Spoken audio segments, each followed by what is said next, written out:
don't you know? Banging our heads to the rhythm of the code. We don't care about dollars or the shiny blade. We're just holding to zero.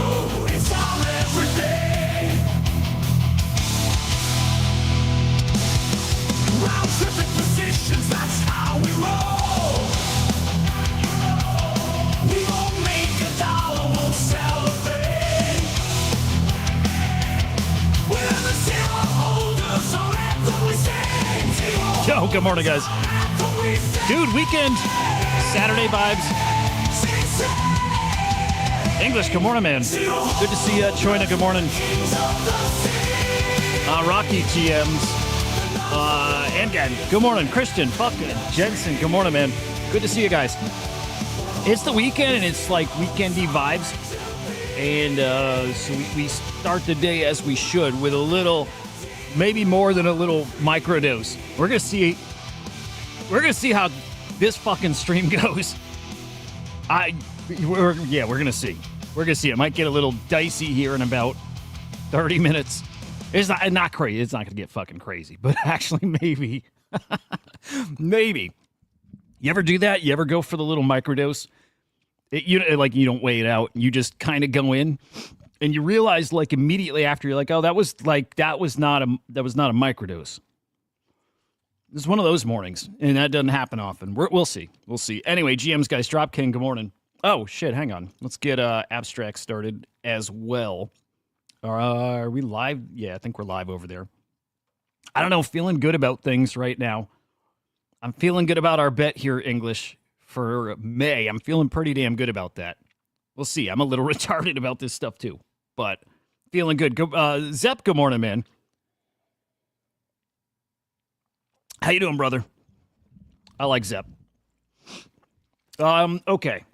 I don't even know where I want to start. The fuck? I don't know where I want to start. Because there's a heck of a lot going on. What's up, Bang? Good morning. What's up, Luna? I don't think Trump cares about pumping crypto. Yeah. I think you're right. All right, guys. Hit the like on the show. You know, wherever you're hanging out right now. I'm going to drop a link to Abstract. I'm putting out the call. It was not. Which is fine, because I've been telling myself over the past week it's time to go in. It's time to go all fucking in. Because, you know, like, I need to wake my brain up a little bit. Like, I need to go deep. I need to go learn some shit. I'm not myself from a couple years back. I don't know if anybody is. Part of it's not making the same kind of money. Like, I was talking to my wife. I'm like, I didn't even want to sleep back then. Like, sleep felt like death. And I felt like back, a few years ago, if you sleep, you miss out on sometimes like thousands of dollars. And so I didn't like sleeping, and now I like sleeping, which is a problem. I look for like little signs like that, like to kind of gauge where I'm at with shit. I like sleep right now, and that's a really bad sign. And so I've been like sitting here the past few days. And I'm like, you need to fucking eat a whole bunch of mushrooms. You need to go like wake up again and remember like why you do shit. DeYank, I'm with you there, man. Like something hit me a couple of years back, like right when I turned 40, and like I just got like this fucking crazy motivation to go all in. I'm like, you got like 20 years to like do something cool or special at most. I'm like, and you're never gonna feel better than now. You're only gonna feel worse. I'm like, you better hit shit hard. And then like I don't want to say I took the foot off the gas, but I'm not being like efficient and doing things that are good to like make progress. I'm just kind of, I'm not. Anyway, I'm like, it's time to fucking eat. Dude, something's fucked with X lately. Hang on. That happened yesterday. You know what it's got to be? Let me peek here. Something happened on X during the stream yesterday too, and that was on the Crypto Slam account, and it got fucked up too. It got killed like right in the middle of the stream. Well, maybe not. I see us live here.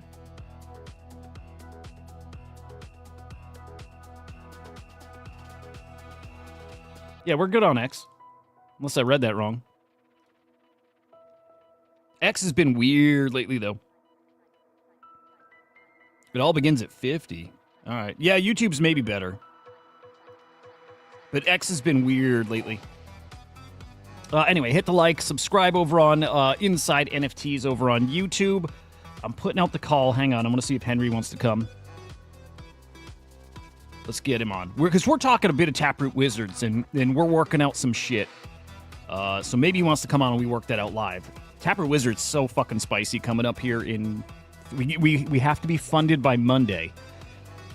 And Mint, I think, is Tuesday. English, you coming on to Mint?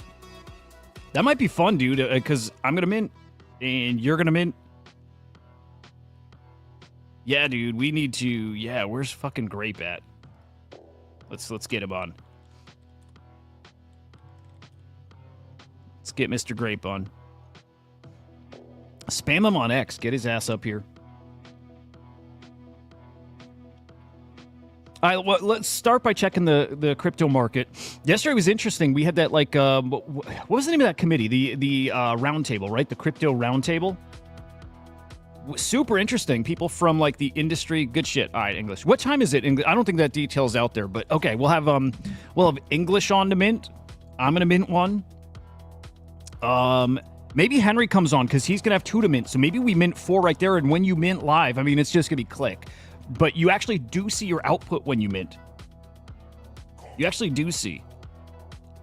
Also, we got a chance that we live forever. There's like a little chance that they crack that code, that fucking Brian Johnson dude. English, I don't think we know what time it's at yet. But whatever the time is, we'll go live then. I mean, yeah, I mean, maybe if you want to drop that alpha, what time? But... sounds like we'll be minting 4 Taproot Wizards live. Oh, between 1 and 6 Eastern. Just, man, only time I can't do there is at like 2 Eastern. Because I do that AI show. Murray, good morning. Guys, did I show the Elon Musk clip last week? I've showed it a couple times. They did it on the Swarm Report. Oh, we have a whole window to do it. That's right. Let's do it like at noon. Let's do it at noon or 1. I think, well, I'll get back to you on that. It's mostly all wide open, right? So, yeah, we'll pick a time. We'll chat with Henry, too, see what works for him. Benny, good morning. Okay. Hang on. All right. Put the call out to Henry. We are live on Abstract, okay. What else? Hang on, I'm just thinking any housekeeping, whatever here.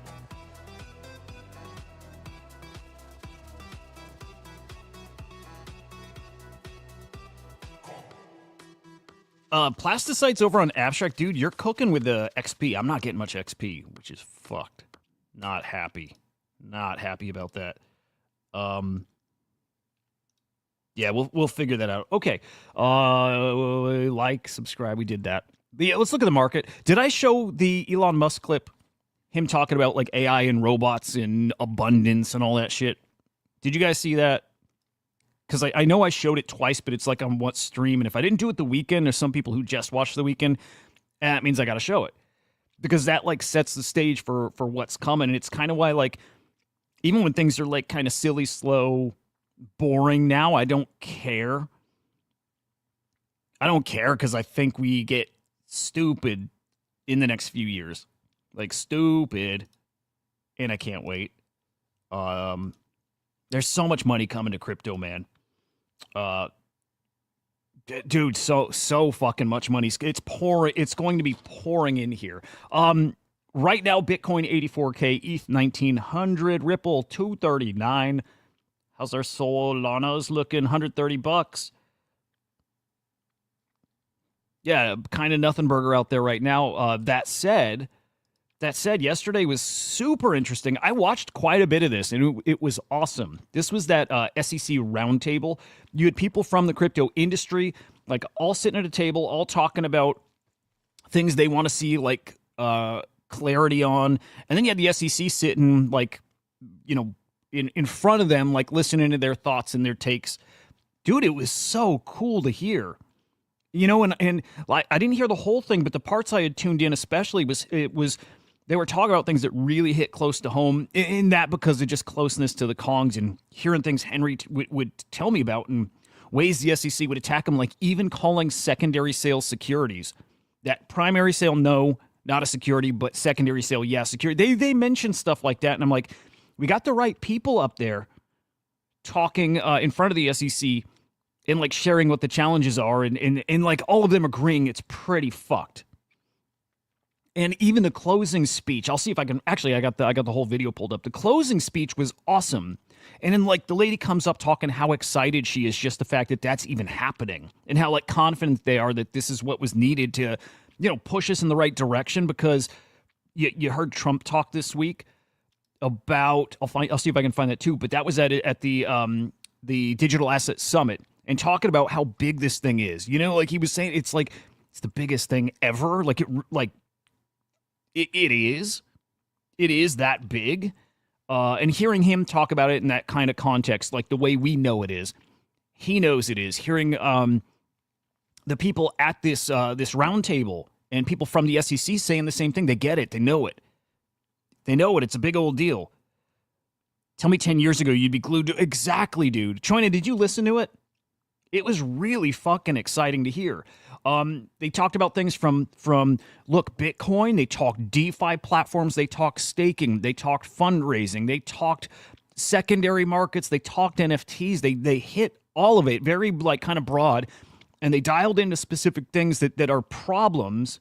Problems isn't that there's no regulatory clarity. It was so cool to hear. We'll check out little pieces of that. I definitely want you to hear the closing speech, which was great. For the first time, I feel like we're in good hands. Centralization, we would probably all agree, I'm guessing, that Bitcoin is not a security, is not a... Is that really quiet? Is that like super quiet for you guys? Volume was fucked on this thing. It is sufficiently decentralized. There are no, there's no common enterprise. There's no others to point to receive. Good morning, Mike Bennett. Profit. So of course that raises the question. Then is can we draw a line? The yank over on Abstract GM. Something is sufficiently decentralized to no longer be considered an investment contract, and I just think that's an impossible line to draw. It's probably really hard to hear. Anyway, it was good shit. We all agree Bitcoin's not a security because it's sufficiently decentralized. Good. I dig it. Plus the sites, how much do I average as a streamer? Dude, I got like 3 weeks ago, I got like 10,000 XP, which was awesome. That was the best week. Past 2 weeks, I've got like 2K XP, which is garbage. And I'm streaming 15-ish hours a week. So they definitely adjusted stuff. I don't know what the big change was, but they definitely adjusted stuff. Let's jump. I want to go right to the end. By the way, I like this guy. I don't know why. I like his gray hair and looking like fucking Christian Bale from American Psycho, kind of. Right, so much focus has been on Howie, and understandably, and again, sometimes there's focus on Reeves, and then a lot of the other types of securities just don't get as much attention. Hey, shit, a rare confusion sighting. Good morning, brother. Good to see you, man. I'm not going to listen to him. I liked him. But you had the setup here, just so you see it. You had... industry people sitting at this table, right? And they would just kind of take turns and share their thoughts. And there's like Hester Pierce, right? But they're sharing their thoughts and again in like saying where the pain points are and what this like regulatory body needs to focus on, and we need clarity here. And here's why this thing is this, and this is the thing we don't know about, but it's out there. And not all DeFi is created equal. So many cool things, man. It was really cool to hear.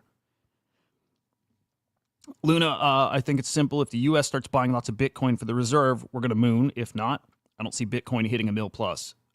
Disagree. I agree as far as if that happens, we cook. There's so much stablecoins. There's so much money pouring in or about to pour in that they're waiting for very specifically like stablecoin regulation.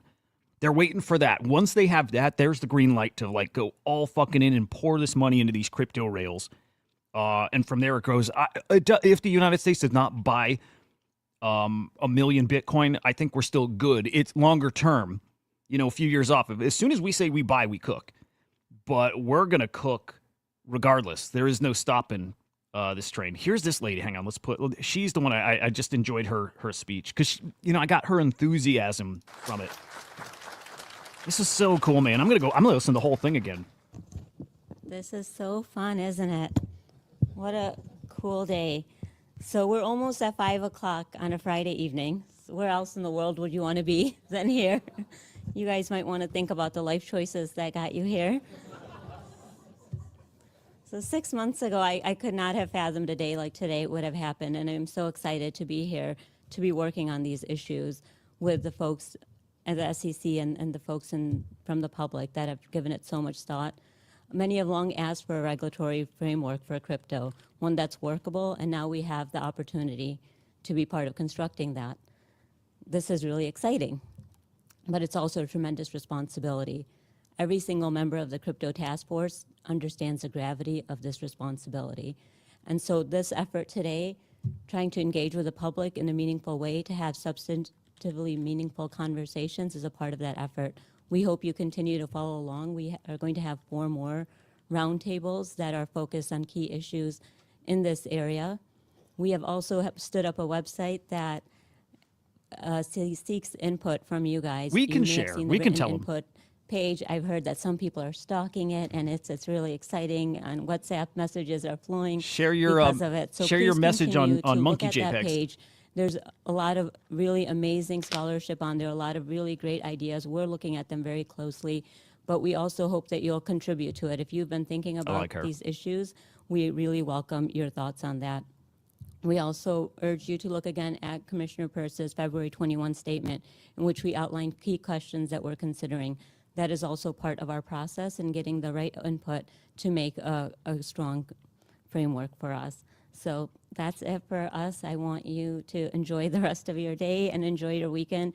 And thank you to everyone on this panel and everyone in this building that helped make this possible. I love her, bros. I think that's my new crypto mommy. It's just the way she came in, like smiling and saying how cool it is. It's fucking cool. That's how I felt the whole time. I pulled up my computer chair to my TV.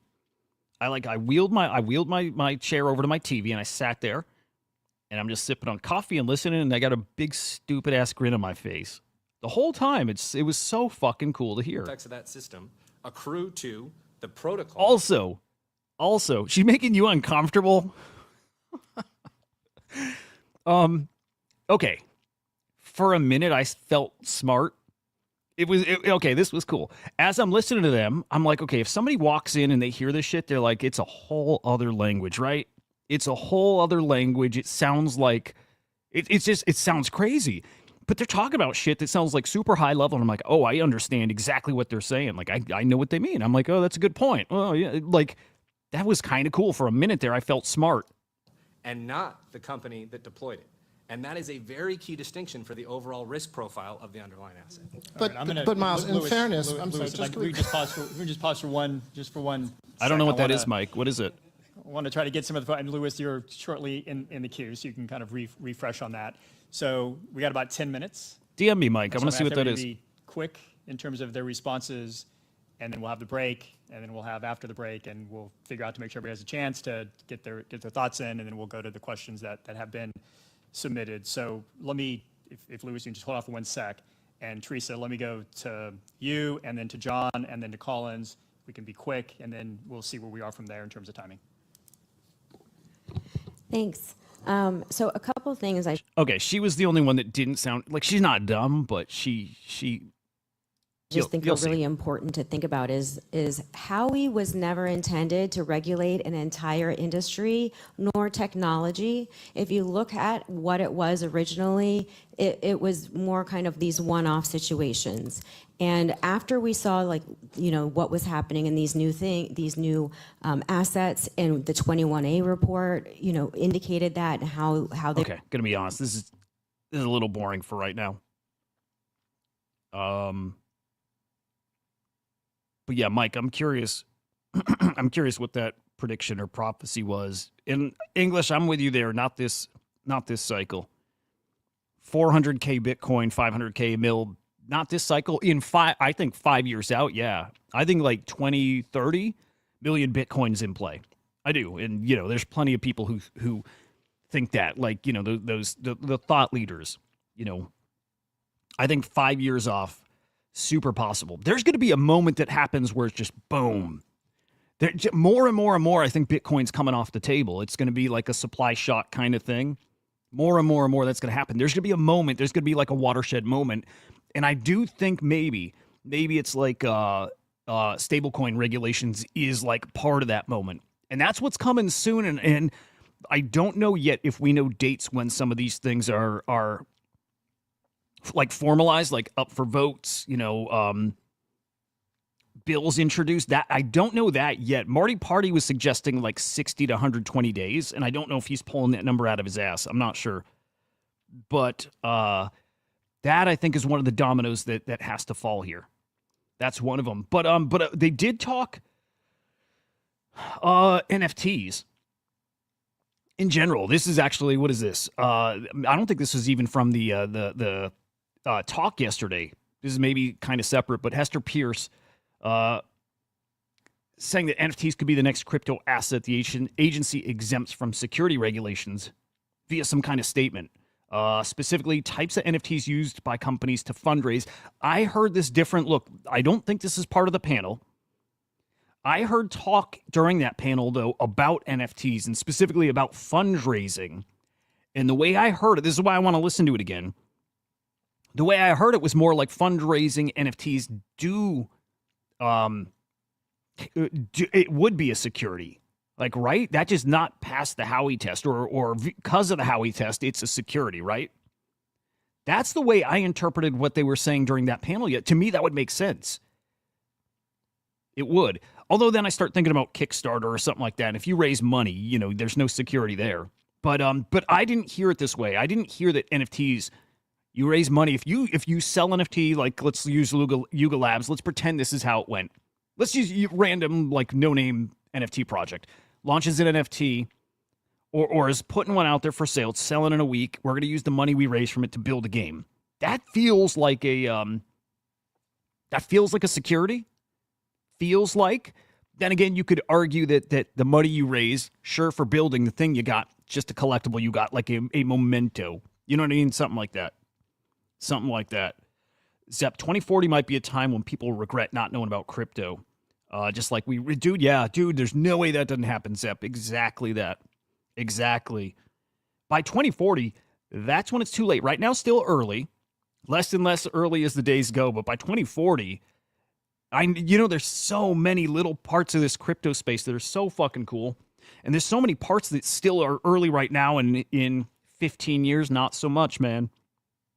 By 2040, yeah, none of it will be early. Although it's so big, we'll continue to have new thing after new thing after new thing, and like new opportunity after opportunity. Like there's so many ways that we're gonna have to make money in this space. It is what it is. It's definitely gonna happen. Fifi from Banter just put out a digital art video. Oh, that's cool. Any good? Worth watching? I think Eth's about to pump. People making fun of. Yeah, you know what? Yeah. I hope with Eth. I hope with ETH. Anyway, that would be super interesting if they say NFT's exempt. Like NFT is just a collectible. Doesn't matter what you do with it, kinda. Would be cool. Pierce mentioned Stoner Cats, Fly Fish Club. Exact type of NFTs the SEC should carve out. They raised millions, yep. And then the SEC sued them. Fuck Biden.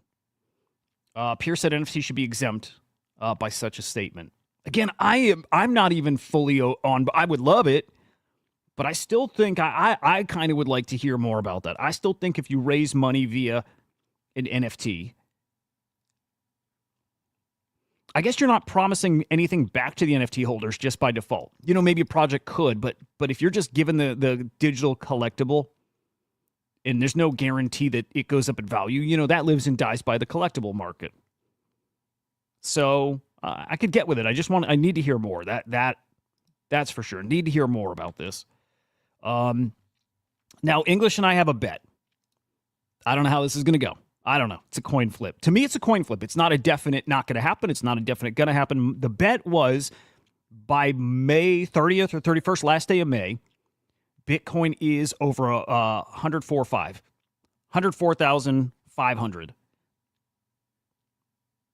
And I don't remember, to be super honest, if it's like at some point in the month it hits above that number. If it closes, it finishes above 104.5. I think it's probably finishes above 104.5. Is that right, English? I'm okay with whatever it is. I just don't remember. I made the bet based on just this, just M2. I am feeling like we're about to cook.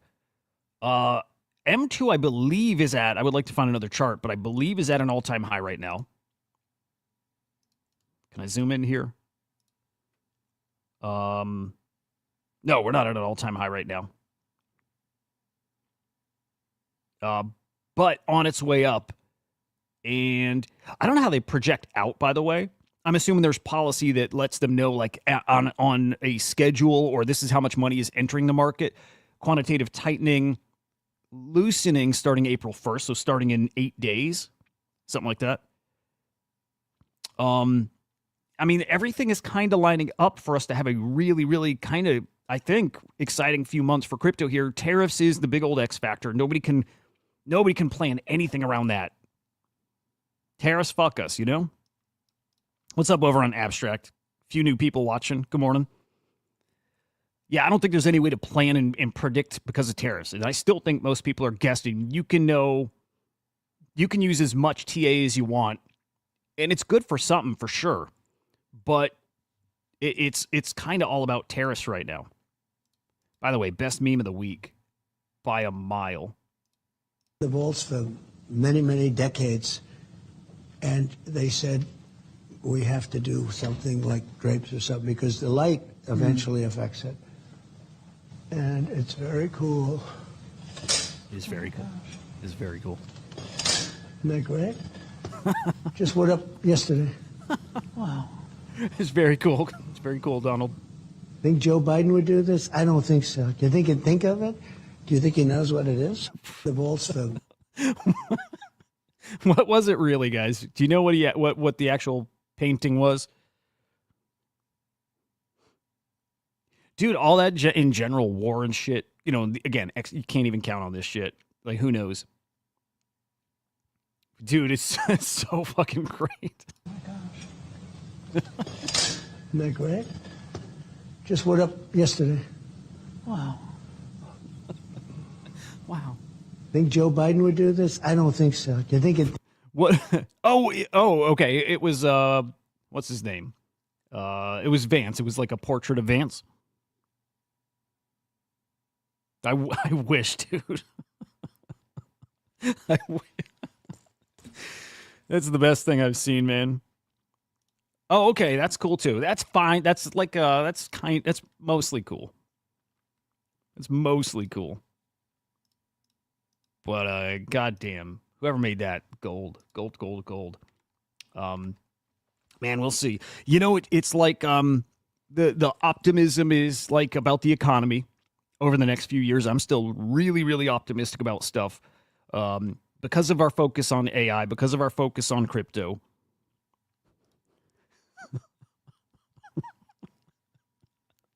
But I'm super fucking optimistic about where we're heading. And I know people are scared to death about these tech bros and think there's like some big old scheming going on. I do think that's happening too. Right? I do think these tech bros are basically building like virtual countries. I do. There's something scary about it all. I need to make money and get out, get my little cabin in Maine or fucking, you know what I mean? Like that needs to happen. That still is the plan. Make enough money and get the fuck out when my kids are 18, moved out. See ya. But it's things like this. The UAE commits to 10 years, $1.4 trillion investment framework in the United States. I don't know what that investment's going to. It's a lot of money. It's a lot of money. It's quite a bit of money, guys. And I think we see a lot of that.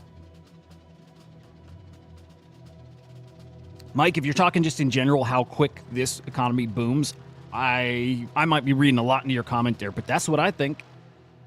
Because of AI, because of robotics, because of crypto, all of that, I think we are about to see something we've never seen before. Like the time before and then after internet, I think we're about to see the same thing, more drastic. Going back to the Elon Musk thing, I'm gonna play that again. Some of you guys I've played a couple times, and you've seen it like twice on my shows, maybe even 3 times. Number 4 coming up. Also, we also have to talk pyramids. What a weird ass week. Yeah, let me cue this up. We're talking the pyramids.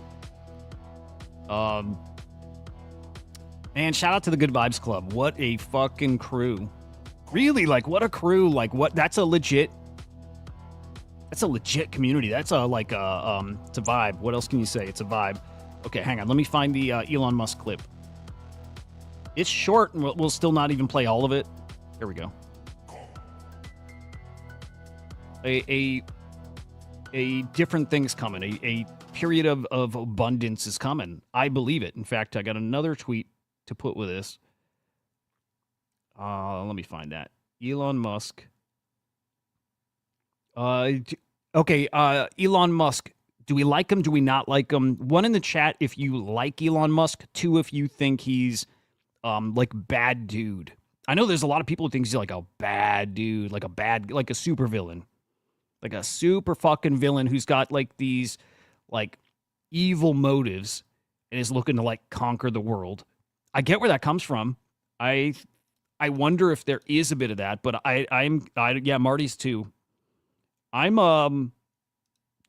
Dude, I hate to always be like non-committal about shit. I'm 1.5. I think he knows what he's doing. I think he's being calculated. I think he's a good enough guy, but I do think he's a power-hungry guy too. I don't think everything he's doing is like pure. I think he, like, a guy like Elon Musk and even, what's his name? Zuckerberg and all those guys, they're some of the most powerful people in the world, more powerful than, heads of states, countries, and all that, like they are. I think they know exactly what they're doing, but there's a whole movement out there that think these guys are literally like Illuminati taking over the world kind of shit. I don't disagree with that too, by the way. I don't. And also, I think everything coming is inevitable. I do not think you're stopping what's coming.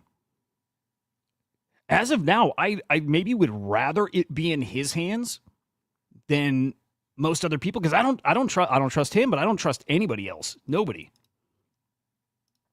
Dude, I can't find. There was a Tesla tweet. Here, I'll play this. There was a Tesla tweet saying that Tesla is like for building out a future of like abundance. Yeah, it's like, I don't think he's a super villain. I think he is trying to improve people's lives. I also think he knows exactly what he has to benefit from all this too, which is like the Luther thing. Yeah, that's the thing. That's the argument. Yeah. Also, Luther thinks he's a good guy. It's interesting how it works, right? Like, supervillains think they're a good guy. They think they're doing things for the benefit of everybody. They do. These guys don't think they're evil. You know what I mean? Like, that's something we have to always remember too. Bad guys don't think they're the bad guy. Most of them don't. Maybe like Darkseid does, but you know what I mean? He is making a robot army. He's a character playing. He might be. This is the part I'm not sure. And he might be. This, yeah, there we go. Yep. That's the fear that a lot of people have. I think rightfully so. Andreessen is part of that club too, right? All these guys. They're about to be like the rulers of the world. I think that, I don't know if they sit in a room and they're like scheming and they know what's coming and it's like these shadowy secret meetings where they like are plotting. And it might be, but I think one side definitely thinks that is what's happening here. It might be. I don't know. I do know what he's saying here is reality. This is coming. In 10 years, probably AI could do anything better than a human can, cognitively. Probably almost, I think in 10 years, based on the current rate of improvement, AI will be smarter than the smartest human. Yeah. There will also be a massive number of robots. By the way, I got to ask, how come your robots look so much like the creepy robots for my robot? Was that intentional or just... I was hoping he was going to say, yeah, just to mess with you. It's not meant to look like any... By the way, Zep, I got a look at the bull. You know what? So I am partially like a community member where I see things when they're ready, right? Since I'm not a dev on the team, I don't get to see stuff as it's happening. I get to see things when they're ready for people to see it, Usually, like maybe a little before we tweet about it, put it out there in public, but I got to see the bull in a different place, which was cool. That, you know what I mean? As in, like, he's still gonna be a thing, which is cool. Prior robot, we'll iterate the design. A lot of the robot parts are cosmetic. You'll be able to switch out the kind of snap-on cosmetic parts of the robot to make it look like something else if you'd like. So there'll be ultimately billions of humanoid robots. All cars will be self-driving. In 10 years? In 10 years, probably 90% of miles driven will be autonomous. Huh. Wow. That fast? Yeah. So Plasticides brings up a good point. Like, so not a fan, probably a minority saying, doesn't think he's a villain, but don't trust him. I think I'm kind of there. Here's the thing, okay. Think he's too much for his own interest, doesn't really care about the average person. That's where I'm trying to dial in that part for myself. If I think he's doing a lot of what he's doing because he does give a shit about people, or if he full on just doesn't. I think he does, but that's the part, like, to me, that matters the most. Like, his motives, if he gives a shit about normal people or not, colors everything else that happens, and I can't tell. I want to believe he's, like, a good dude and doing this to, like, better humanity. But that's it. If we got to, like, if there's one thing it all boils down to, it's that point right there, and I don't know. In 5 years, probably 50% of all miles driven will be autonomous. Now, if AI will be smarter than any person, how many jobs go away because of that? And what do people do if you've got millions of people that are losing their jobs? Like that, a lot of people are understandably freaked out about that. It's coming, dudes. Well, it's coming. Goods and services will become as close to free. So it's not as though people will be wanting in terms of goods and services. So remember that. Jobs go bye-bye. They have to enact some kind of UBI. Again, we talked about this a couple times over the past week. Jobs are going away. They are absolutely going away. The more time I spend with AI, the more I was never on the fence with if I thought that'll happen. I know that's going to happen. You guys know that's going to happen. We know jobs are going away, but like seeing how quick AI is evolving, seeing like the CEO of NVIDIA coming out and saying how much that the world got it wrong a year ago about them the progress slowing with AI kind of. And that it's actually going faster. They're getting faster and smarter and all that, more powerful faster. And then getting to see product demos and stuff. I'm like, dude, I know jobs are going away, but oh my God, they're really going away and it's really coming quick. It's really coming quick. And at that point, if you don't have a job, again, talk this week about it. All I can do is think of COVID times. COVID times, we had a month or two where there was the lockdowns and people didn't have to go to work and you just got free money to sit at home. I wasn't lucky enough to do that. I worked in IT. I had to work my ass off. That was the hardest time. That was the hardest month or two of work I've ever had in my life. On top of doing all the NFT stuff, like it was in fucking insane. I was actually for a while like bitter about it. Like my work day, I was pissed all day. I don't know why. I like working hard, but I was pissed that so many people didn't work. It's going to be a problem when it happens again. But the point of this is when jobs are replaced, what did they do back during lockdown? They gave people free money. They had to. They had to keep the economy going. They had to give people money. That is the only thing I can picture coming up in 10-ish years. Within 10 years is something that looks like that. I don't know if it will, but that's all we have to go off of right now. When people were out of work, they gave money. They had to.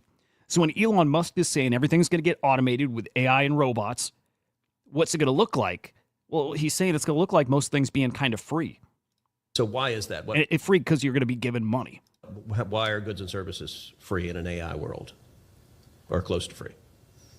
Well, you have, I don't know, call it tens of billions of robots. They will make you anything or provide any service you want for basically next to nothing.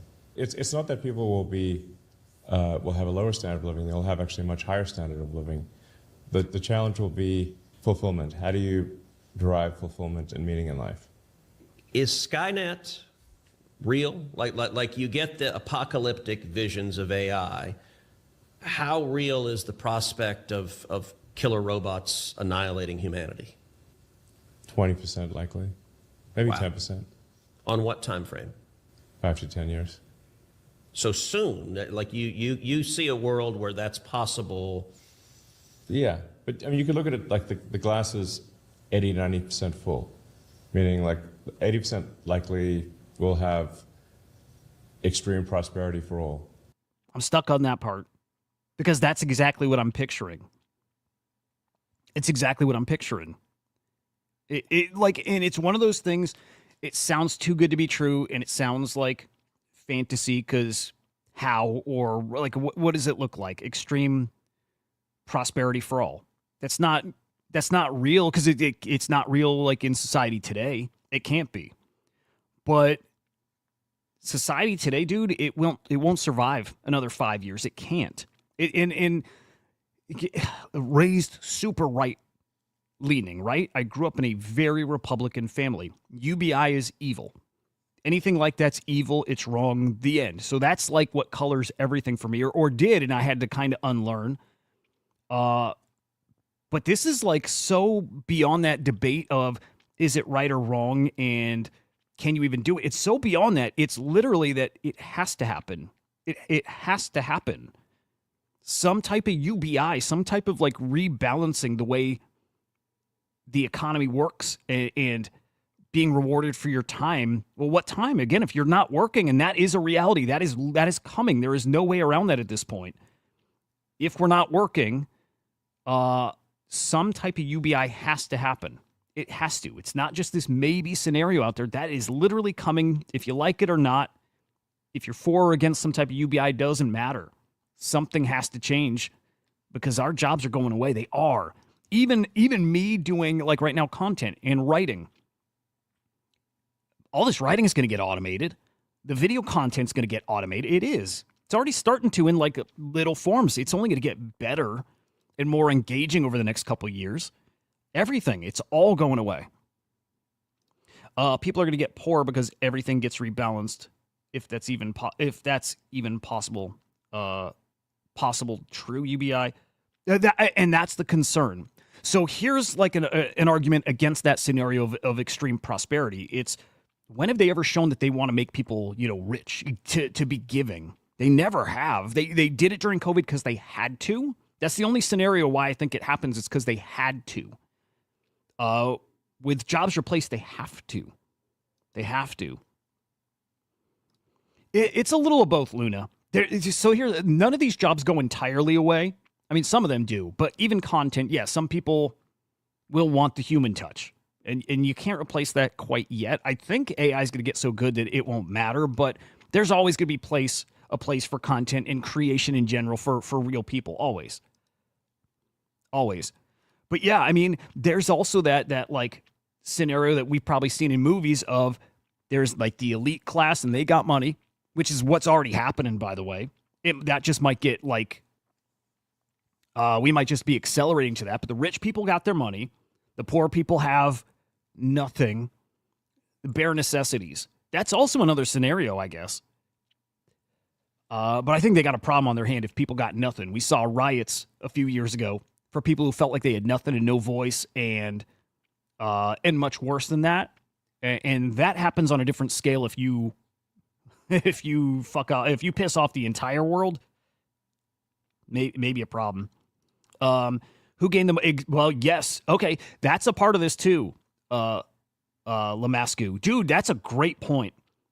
The rich people made more money. We all had extra money. That's how I see it playing out too, by the way. It's still the rich get way richer.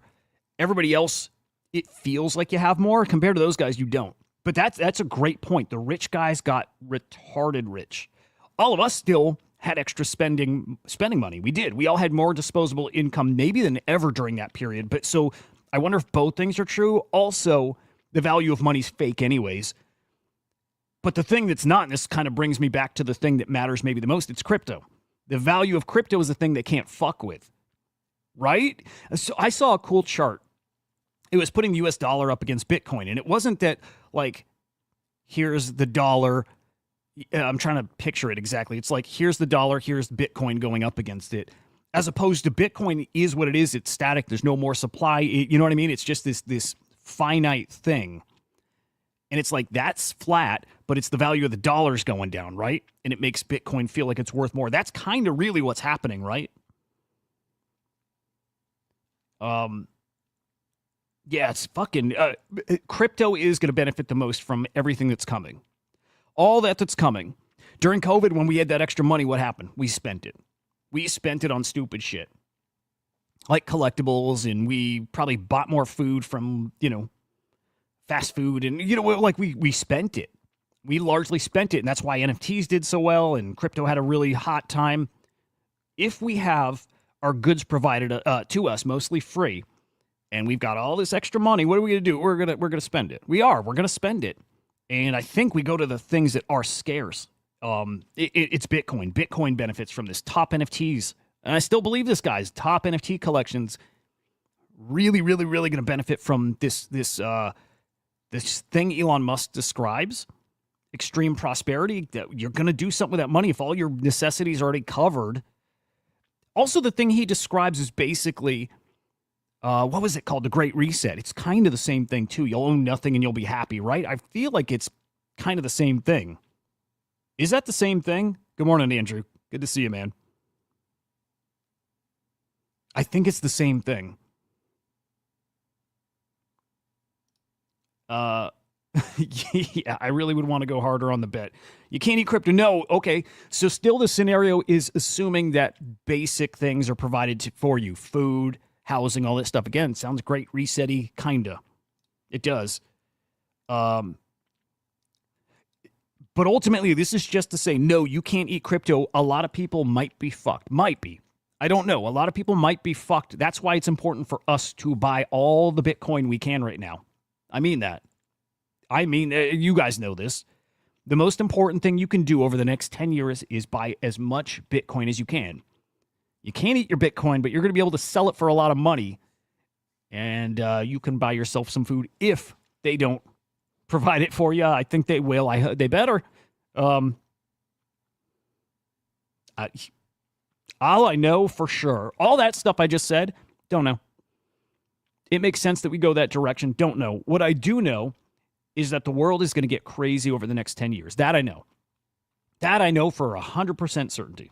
It's going to get really weird over the next decade. And again, we'll look back 10 years to right now and say, holy fuck, can you believe we used to do this? Can you believe we used to go to the supermarket and do this? Can you believe we went to a job?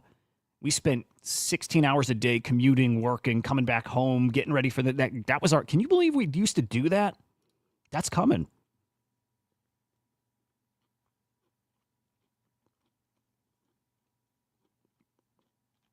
Ooh, I like that, Marty. I got to check that out. The Great Taking. It's kind of happening in California, just with medical. You can get housing and food and healthcare provided to you for low-income people. And here's the scary part, Luna. Yeah, it does happen places, and the places, at least here in the States where it happens, I don't think it's good. I don't think it's worked well. Part of the problem is we have this super inefficient system that runs these things. This is why I still, like, the optimist in me still wants to believe that Elon's a good guy and he's helping gut all the shitty parts of the system that make this stuff not work. You know what I mean? I'm hoping that stuff can work with the right things. U.S. aid is going on chain. Announced this week, or at least talked about this week. U.S. aid, this thing that is full of corruption, right? The very thing that makes those kind of systems not work. And by the way, those things not working and us saying, well, they shouldn't happen because they don't work, they have to work. We have to do that stuff. They are going to have to happen. But put it on chain. That's how you fix this stuff. Part of the solution. That's not the sole solution, right? But that's part of how you fix it. Put it on chain. Make it transparent. Yeah, it is positive thinking. The world's not a positive place. You know what? Overall, I think, okay, maybe this is overly optimistic too. I think people are good. I think a majority of people are good. 90% of people. The people in power, I don't know. I think it's back to what we were saying at the beginning. Think they're good, and they're so out of touch that they're making decisions that they think are good, and they're making decisions about a thing they don't know about anymore, which is regular life. They don't know it.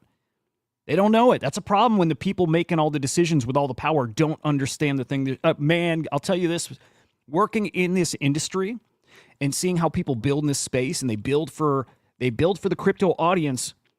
And there's some of these builders out there, I look at them like, you don't know the crypto audience. And you're building the thing that you think is what they want for these people. But I'm like, you don't know them. This is not what they want to use. This is not how they'll use it. This is actually scary as fuck. I see that happen all the time. I do. And so it's a similar situation here. They're building this future that they think is going to be built to help normal people, and they don't know normal people anymore. They know it on paper. They don't know it in reality here. It's crazy. Oh, and on that point, Ronan, also something I shared earlier in the week. Ah, man, Henry told me to eat a dick. I think he's not coming on, boys. Can you please blow up Henry on X, guys? Can everybody spam Henry on X? Because he just told me to eat a dick, which I think means he's not coming on. Fuck you, Henry. So how do we get the power into people's hands like ordinary people? Who's going to release UBI? There will always be, by the way, so that UBI, I don't think it's some magic scenario that balances it. No, it's like Blade Runner. It's like any of those sci-fi. It's the rich remain rich and get richer and richer and richer.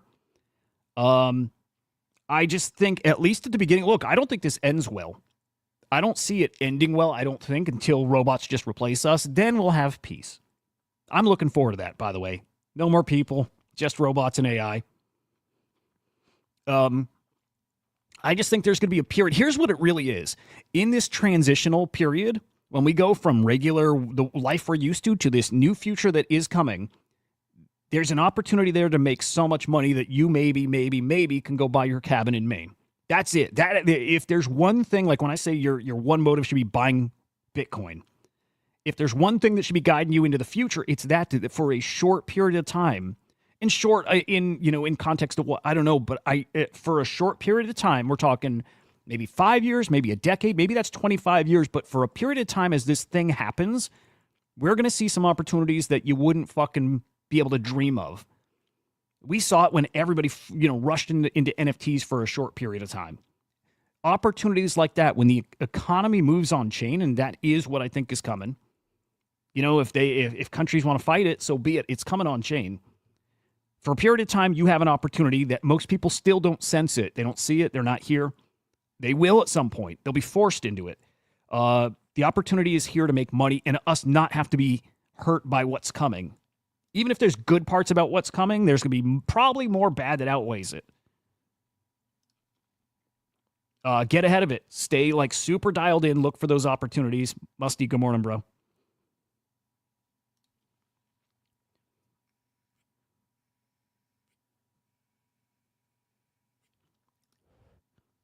We got an opportunity here.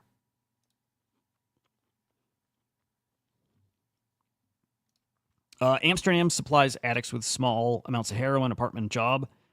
They don't have the crime in 10 cities. Yep.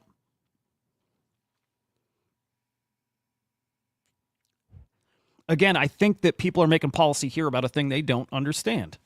Addiction.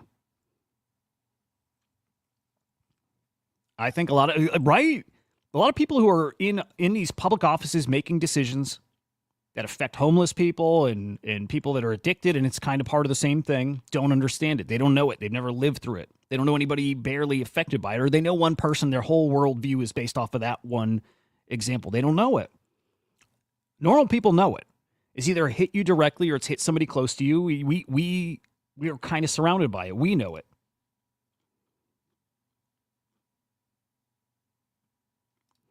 What's starting to happen is the Gen X is entering politics. Ooh, I like that. We stayed on the sidelines for far too long. Then this crazy woke shit happened, and the lad said, okay, that's enough. Yeah. Also, I think to a degree, the woke shit had to happen. It was necessary. And it was going to happen no matter what. And like I say this a lot, but we've talked about it.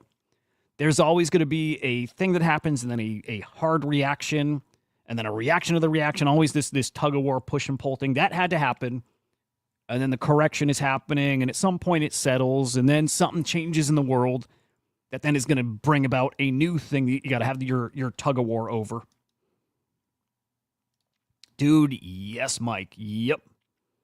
It's unbelievable, dude. I mean, you've heard my story, but I was hooked on painkillers since I was 17. They were just everywhere. And I was a good kid. I was never arrested, never any trouble, but they were around everywhere. People's parents, as kids, parents had them in their medicine cabinet. We took them. They were just available everywhere, and that was it. Cue 20 years of being hooked on those, fucking things. It's a huge problem. Still is, dude. Here and there, I'll put on Hulu, right? Like, see if there's something on TV. I think to, like, watch sports or what is it? My wife and I have been hanging out a lot more recently, and she likes to still watch, like, normal shows and award shows and, like America's Got Talent kind of shit. And I still see medical commercials all the fucking time, which is crazy. Crazy. It's weird. This country's fucked. It's just these, like, professional drug dealers, legal drug dealers. Crazy. About the economy, something big is apparently coming. This goes back to, I think, a point Ronan made a few minutes ago. Our medical system is bullshit. Dude, it's bullshit. And everybody has felt this to a degree. I'm there right now. Like, there's 2 people in my house that need dental work, and it's a lot of money, and I'm like, we have to wait. That's fucked up. It's fucked up. Look, again, being brought up very right-leaning, I used to be like, well, nobody's entitled to anything. I don't feel like that anymore. When like the balance is so out of whack that the rich guys are sitting on billions and billions and billions of dollars, and there's more and more millionaires being printed, and you know what I mean? Like, it's not calibrated right. You guys who have so much, and here's the most important part. They have it because the system, which does have rules, well, the rules are not the same for everybody, and then the rules change, and then there's ways in and out of certain rules. It's not a fair, it's not like it's an even playing field. Never has been. I woke up to that. It's never been an even playing field. And there's guys who get to play outside of the rules, or get rules made just for them, or know how to get around the rules. It's not a balanced system. It's not a fair system. And that changed my mind about, okay, well, if nobody's entitled to things, at least it's fair. And when I realized it's not that, I'm like, no, fuck that. Healthcare should be universal. That should not be, with so much money printed out of thin air. That should not be a thing people have to worry about these days. Again, just like the jobs getting replaced is inevitable. It's coming. Doesn't matter how you feel about UBI. It has to happen. It's the same thing. Doesn't matter if you feel like more it's right or wrong to people get free health. Like, it doesn't matter. We're at a place where that could be reality, should be reality, and that for a whole other class of people, they already get it.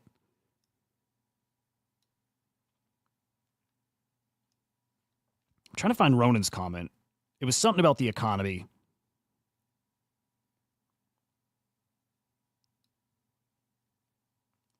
Oh, yeah, there it is. Every day there's a new report about how poor the economy is for the middle lower class. Yeah.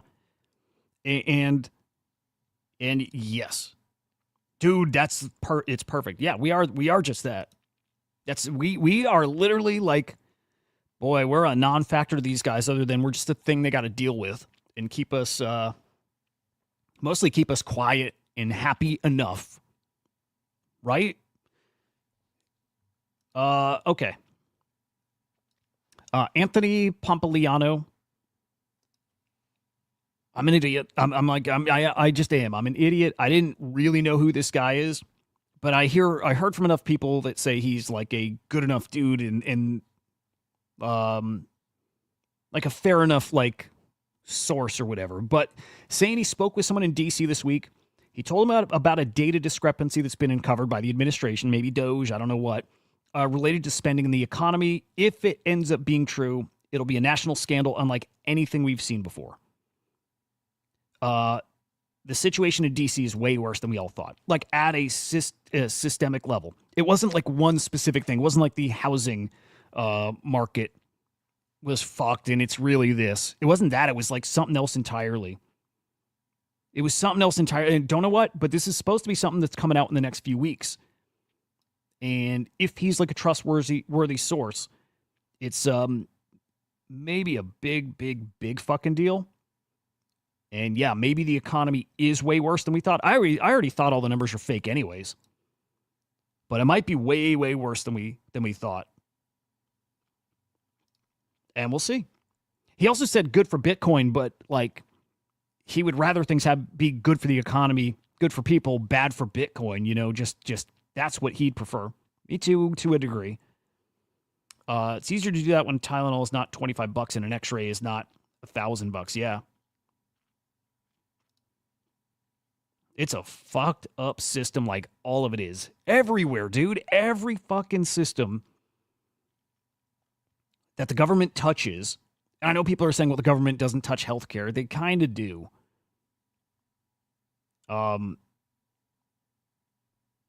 It's all fucked. Luna, you'd think no, right? You'd think no that a recession is not good for Bitcoin. It's just this thing of people need to have money to go buy those speculative assets. Bitcoin is still that, but there is a moment where it changes and Bitcoin's like it's something you need. It's like a necessity.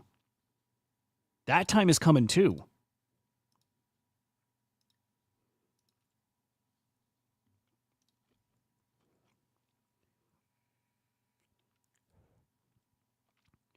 I'm really optimistic that no matter what, things are changing. And I think at least for the better than the direction we were heading before. I think we were heading into a very scary, we were heading in a scary direction before.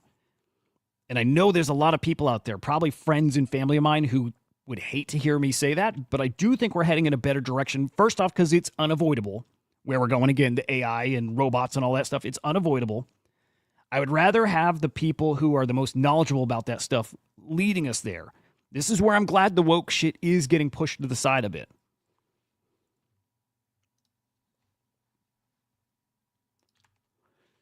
We'll see. This is spicy. This is one of those things that I think gives us an idea about the economy and where it's going. Like, to a degree, right? It's not like... You see it here. Remember those gold cards Trump said we were going to put out there? These gold cards, these paths to citizenship. Sell a gold card for $5 million each, right? We had 1,000 of those sell. 1,000 of those fuckers were sold, guys. In one day. In one day. 1,000. That's, guys, people want to come here. People sense what's coming here. 1.4 trillion invested in the United States. Announced this week from the UAE. 1,000 of these gold cards purchased. $5 million a pop. There's a lot of people sensing what's happening here, man. What's coming. It's happening behind the scenes, and I think behind the scenes people get a little more insight into what's coming here. And it's spicy. It's super spicy. And I'm just I got my spider sense turned on, and I got it dialed up, and I'm sensing it, dude.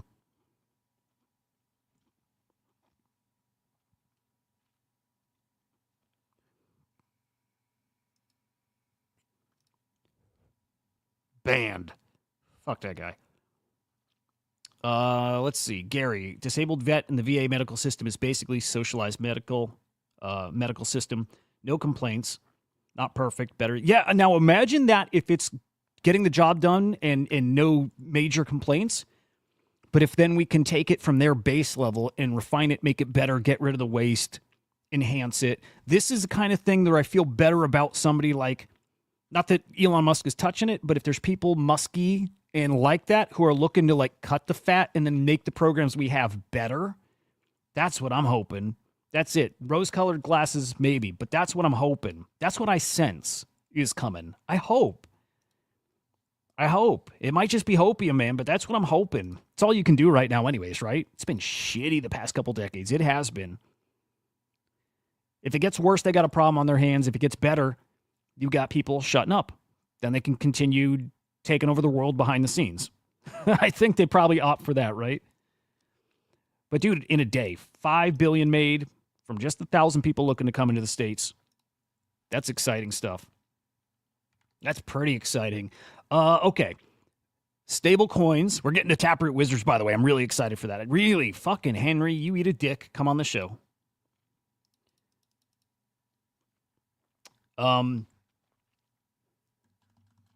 Stable coins. From Marty Party here. Crypto price pairing to the dollar is being suppressed until regulation passes for state and federal reserves and stablecoin regulation, the Genius Act. We should Google that. Our job is to front run it, guys. Kind of like everything coming. Our job is to front run it. This is why people have not completely walked away right now. Although I hear out there that a bunch of whales, like the biggest whales, are gone right now, which I think is true.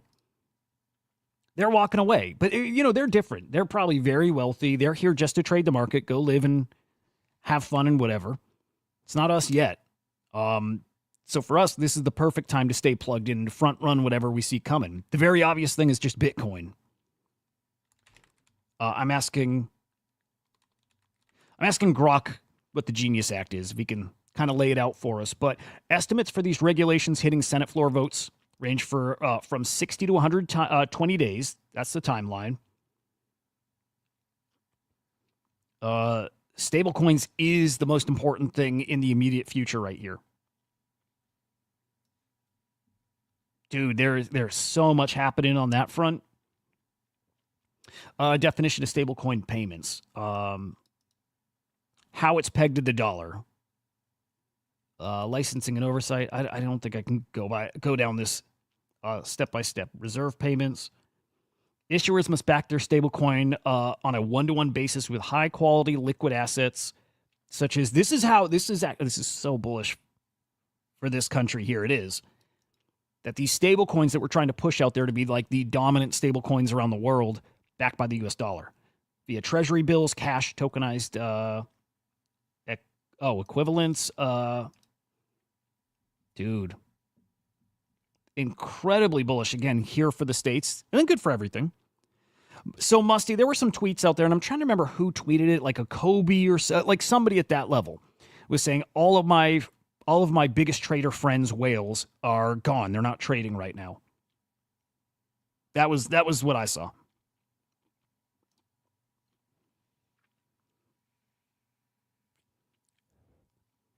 Is it true though? I don't know.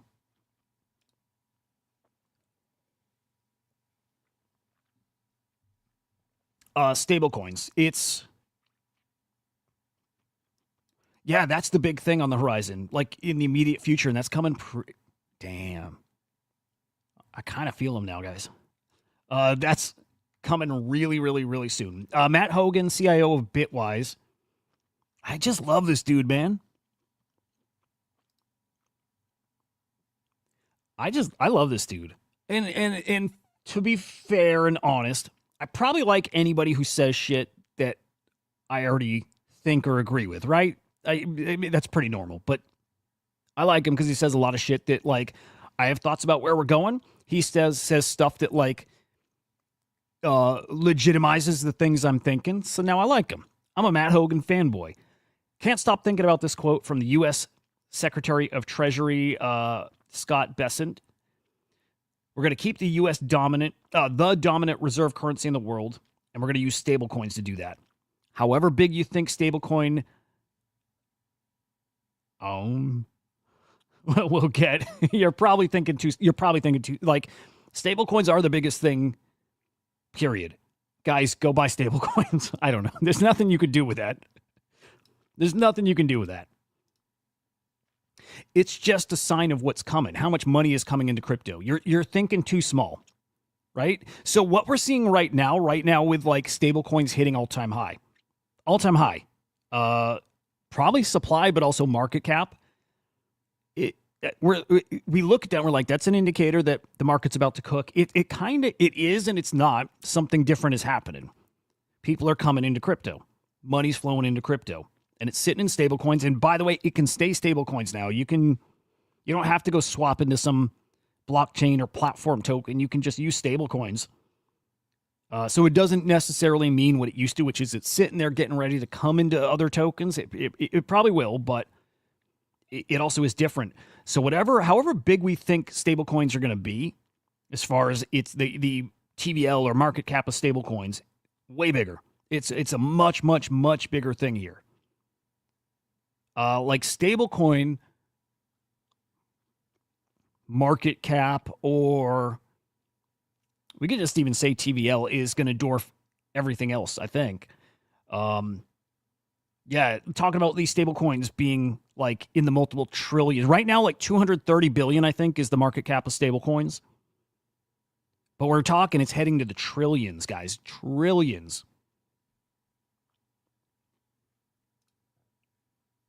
It's the biggest story in macro right now, and only crypto people are talking about it. Stablecoins, again, just stablecoins. That's our leading indicator. What's up, Volatility? Good to see you, man. ETH is the best stablecoin out there, period now. Yeah. Abso-fucking-lutely. Stablecoins it's like the front lines right now of everything happening in crypto. Bitcoin's the thing that's very public facing that people hear about, but stablecoins is where everybody wants to get into and be dominant there, be the stablecoin. There'll be an infinite number. Well, maybe not. You know, in theory, there could be an infinite number of stablecoins, but they'll be like the top dogs, and everybody's going to fight to be that one. And it'll get very competitive, which is great for us. But stablecoins is like the battleground right now, and where we're going to see the most adoption, and it's really exciting. Really fucking exciting. Trillions coming into stablecoins. And then, man, all the things we thought were coming, RWAs and all kinds of, like, all that's all coming. And from stablecoins to RWAs, that's going to be where the like TradFi kind of money is. It's coming to that stuff. It's coming very soon, within like 12 months. 12-ish months is when we start seeing that really playing out here. Iraq, good morning, man. Great to see you, bro. The killer app, the killer app for ETH ended up being the dollar. Yeah.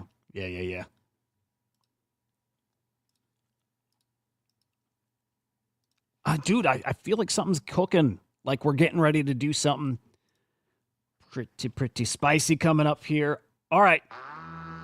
We have the Taproot Wizards Mint coming up this week. It's coming on Tuesday. I can't wait. I will have at least one Taproot Wizard. And, well, here's what's interesting. I'm not going to own a wizard. I'm going to own half of maybe 2 wizards, but I will not have my own wizard. I'm gonna be okay with that, because it's either that or have no exposure to a Taproot Wizard, period. But they're coming.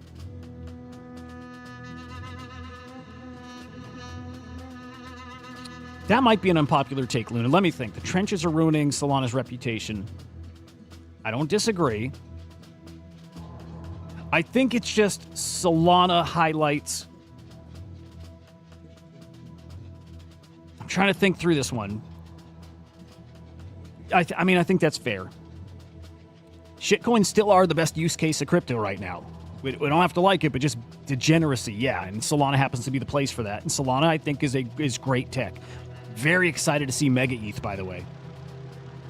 They're like around 150K. I don't remember the exact range. They're right around 150K. Wizard's going to be very fucking exciting. They are absolutely going to cook. Benny, half of 2. Okay, so between Henry and myself, we have an entangled pair of cats.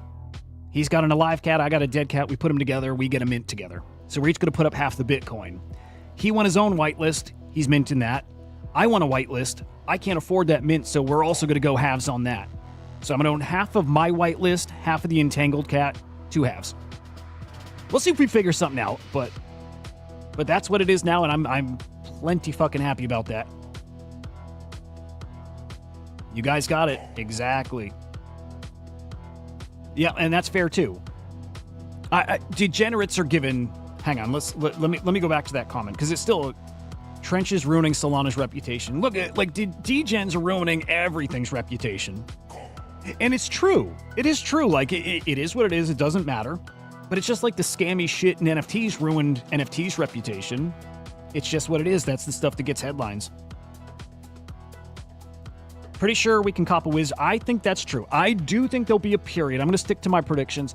I think there'll be a little period of time where you can get a wizard around 0.21, 0.22, 0.25. Yep, in that range. I don't think it'll be long until they're 0.4, maybe 0.5. I don't think they come below mint. They could come close to touching mint. I won't be surprised by that. But that's only for a small period of time, like a few hours, maybe a few days at the most. Not going under mint. There's so few of them. I think that matters a lot. But there's another question or another thing we have to discuss, which is who is buying a Taproot Wizard? Where are those buyers coming from? I got some ideas there.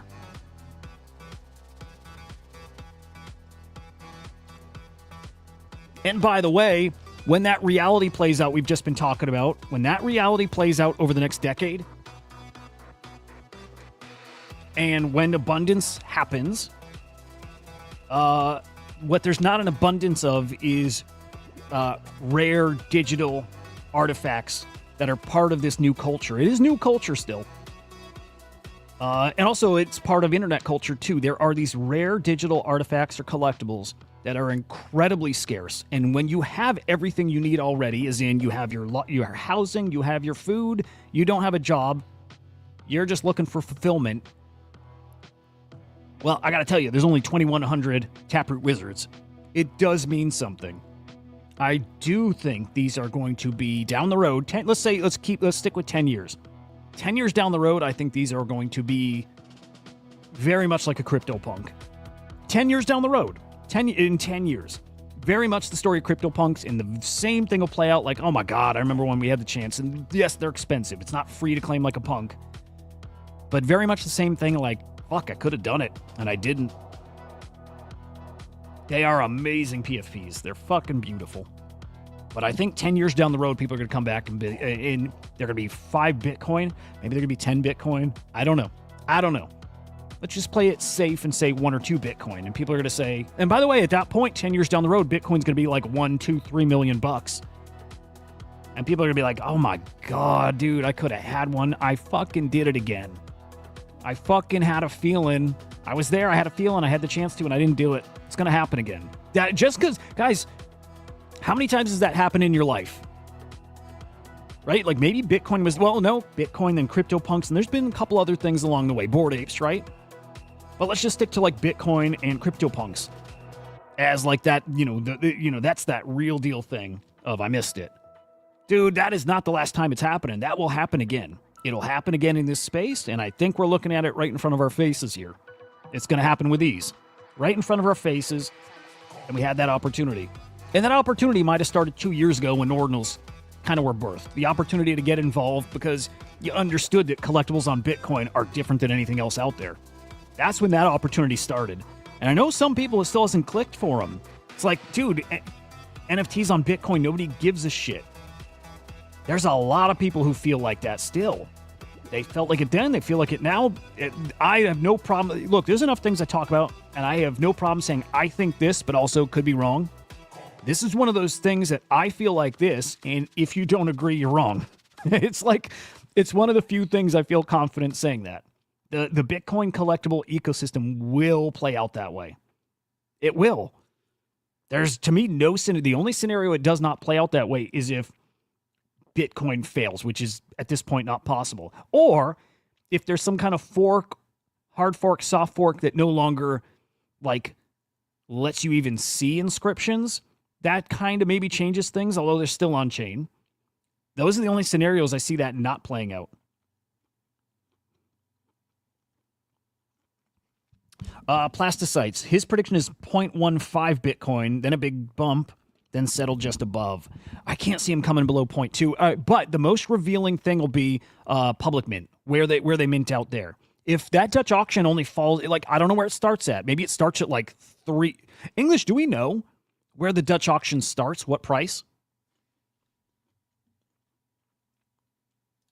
I mean, I'm curious about the starting price, because like if they start at, let's say, 10 Bitcoin, which is crazy, right? Yeah. But if they start at 10 and they come down, I really wonder, because then we have the opportunity to see if they sell out at 0.7, right? Which I know people think is crazy, but there's going to be like 100 of them for sale on the public market. They could sell out at like 0.7, maybe even 1. I don't think so, but maybe they could. If it starts high enough, that could happen. If they start at 1, different. But I think public is going to sell out around 0.5-ish. And I think that might be short-term target.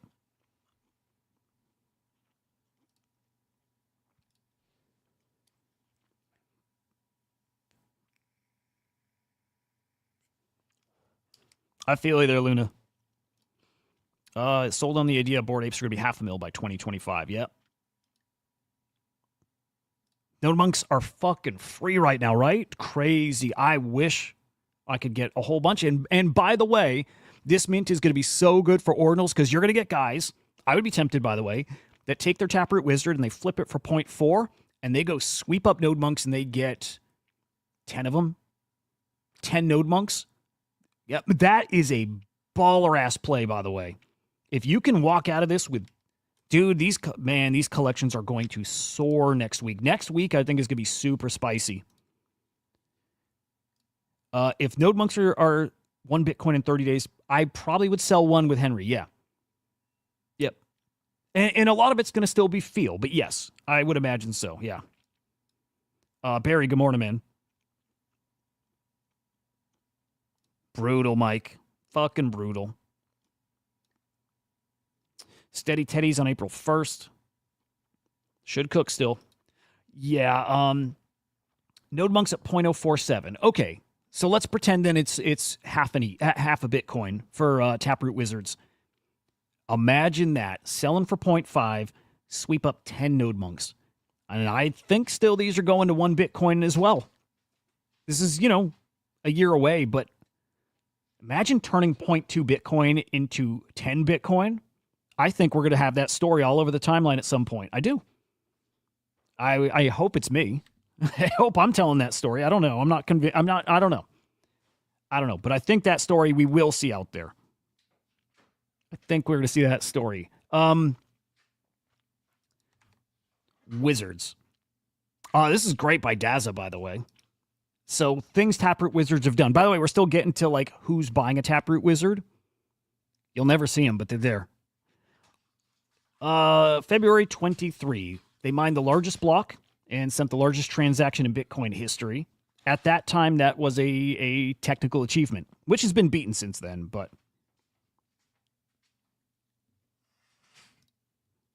man, Mike, we got wrecked.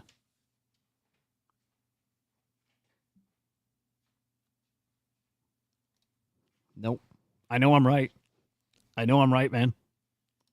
I know I am. I know it. Also, that's probably not a bad idea still, Ronan. No, trust me, I mostly hear the opposite side of most of my takes, so I hear plenty. I hear plenty telling me how ridiculous I am. Launched the Wizard School, which was pretty cool. What else? Continue to grow the community, blah, blah, blah, blah, blah, blah. Community campaigns, OpCat, yay. $7.5 million raise.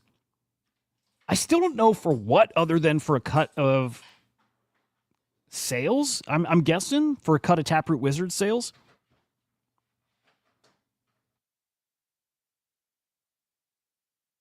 But they got there. They got there, right, Ronan?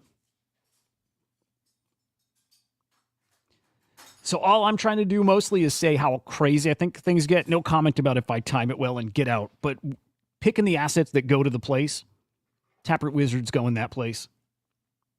And I hope I'm smart enough to sell at the right time. That's for fucking sure. What? Bitland, yay. Point here is they've been busy, they've been active, they've done things. They got some great art. Got this great art at, is that Sotheby's or Christie's? I think that's Christie's.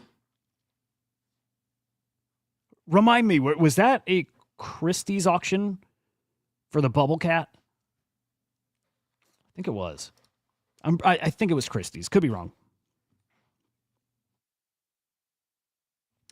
So this is kind of why I wanted Henry to come on so we could chat some of that, because we loosely talked about this shit. We loosely said, hey, if they get to this, I'm like, if they get to 0.3, are we selling one? It was more like we're gonna wait and see, but we definitely want to take some profits early, I think. But yeah, I still got to feel some shit out. Sotheby's, okay. Yeah, dude, exactly, Ronan. Yes, sir. Exit, if they start cooking. There's too many unknowns right now, as in how much even get listed. Because even if I look at Quantum Cats, a lot of this comes back to the conversation we got to have, which is who's buying them. But Quantum Cats just like 130 listed or something. 130. There's so few listed. We got to feel out who the people are, how many get lit, all that stuff. Yeah, Quantum Cats initially pulled back to almost mint. So I remember that. Minted at 0.1, got to like 0.2, a little above. Pull back to like 0.13-ish. Ballpark, ballpark, all that stuff.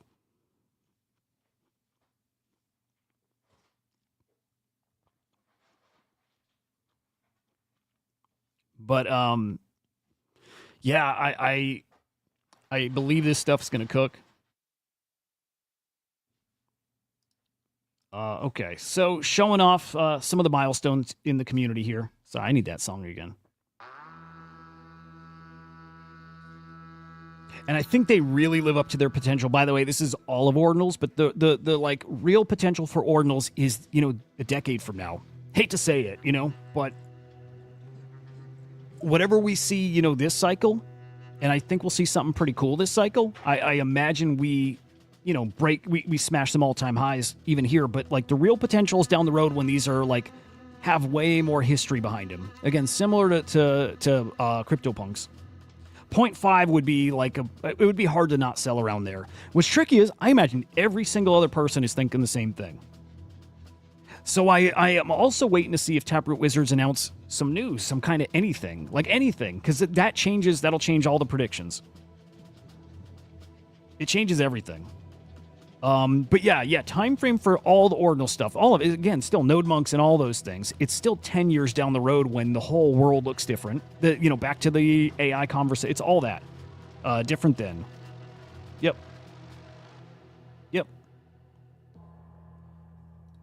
But I think a lot of people will be planning the same thing, and then we see if there's more coming. I don't know if there is. So far, there hasn't really been. You know, it's still about community and vibing and you know, building for Obcat. By the way, I was considering selling a whitelist till I saw this. Udi says if they catch anybody selling whitelists, they're gonna remove the whitelist, so both people get fucked there. Which I don't know why. I don't think I agree with that, and it doesn't matter what I think. But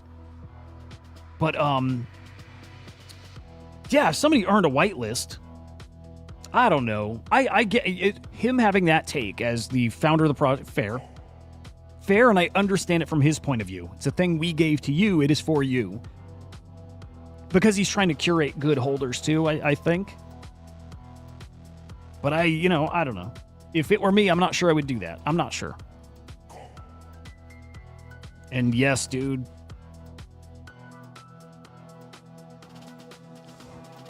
So, Erock, my time in ordinals has played out exactly like that. The best ordinals I've held have gotten me the best opportunities. You know what I mean? So even for that reason, I assume Taproot Wizards will get whitelist to every single thing, and there's only 2,100, right? It's like you'll have a high chance to mint. By the way, I talked to Henry.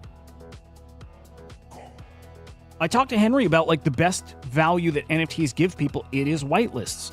Like all this, like we're launching a token and we're building a media thing and we're doing animations and all this, and even Good Vibes Club. It was centered around Good Vibes Club. Right, the conversation was, what can they do that's going to do anything to the price? And I told him nothing. None of it matters. The single most bullish thing for an NFT is the community, and keeping that community fed via whitelist. Whitelist is the best utility for any NFT. Like my baby Kong, I've made probably the most money off that thing than anything else, including the Steady Teddy guaranteed spot coming. The best NFTs, in my opinion, are the ones that give you the best opportunities for whitelists. And man, Taproot Wizards are going to be exactly that. Exactly that.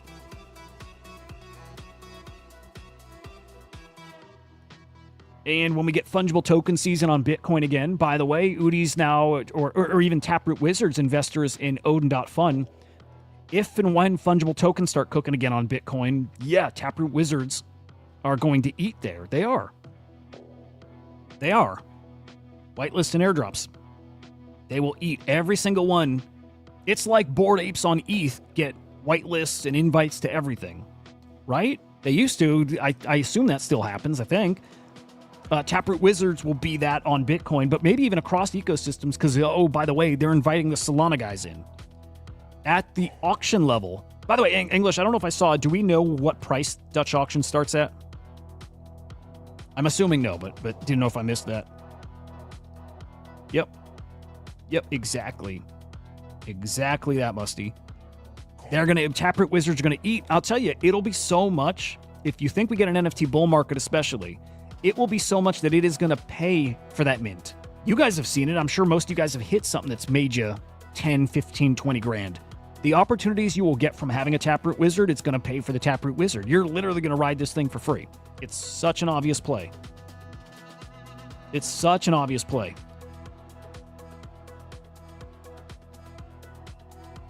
Mike, yep. Wizards are going to eat. Quantum Cats also will eat. There's only 5,500 between the two collections. Like, it's wild. Okay, we don't know DA price. Okay. Okay, so then as Henry and I were thinking through this, we're like, who's a buyer for a Taproot Wizard? Like, who the fuck is even buying this? Because it's a lot of FUD on the timeline. And start at 2. I like that. I think that's a good starting point. And that means they could sell out at like 0.75. If there's only like 100 there, man, you do not underestimate the guys with money, what they're willing to spend. You, like, do not underestimate. And then that brings us to a question, which is, why didn't they go do it on 2 Quantum Cats? Why didn't they just go buy the entangled pairs? And then for 0.3, they get a guaranteed one. That didn't really materialize. Like, it did to a degree. To a small degree, it did. But why didn't that just happen like crazy? And Quantum Cats, boom, pumped to 0.5. If those guys are willing to pay 0.75 or even 1 for a Taproot Wizard at public, why didn't they do it? I'll tell you why. But I'm going to go get some coffee. And I'm going to tell you why. And I know why. I spoke to an ancient Bitcoin whale. I'm going to tell you why. Dude, it's spicy. Hang on. I'm going to tell you why. After coffee. Be right back.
All right, who's buying a Taproot Wizard?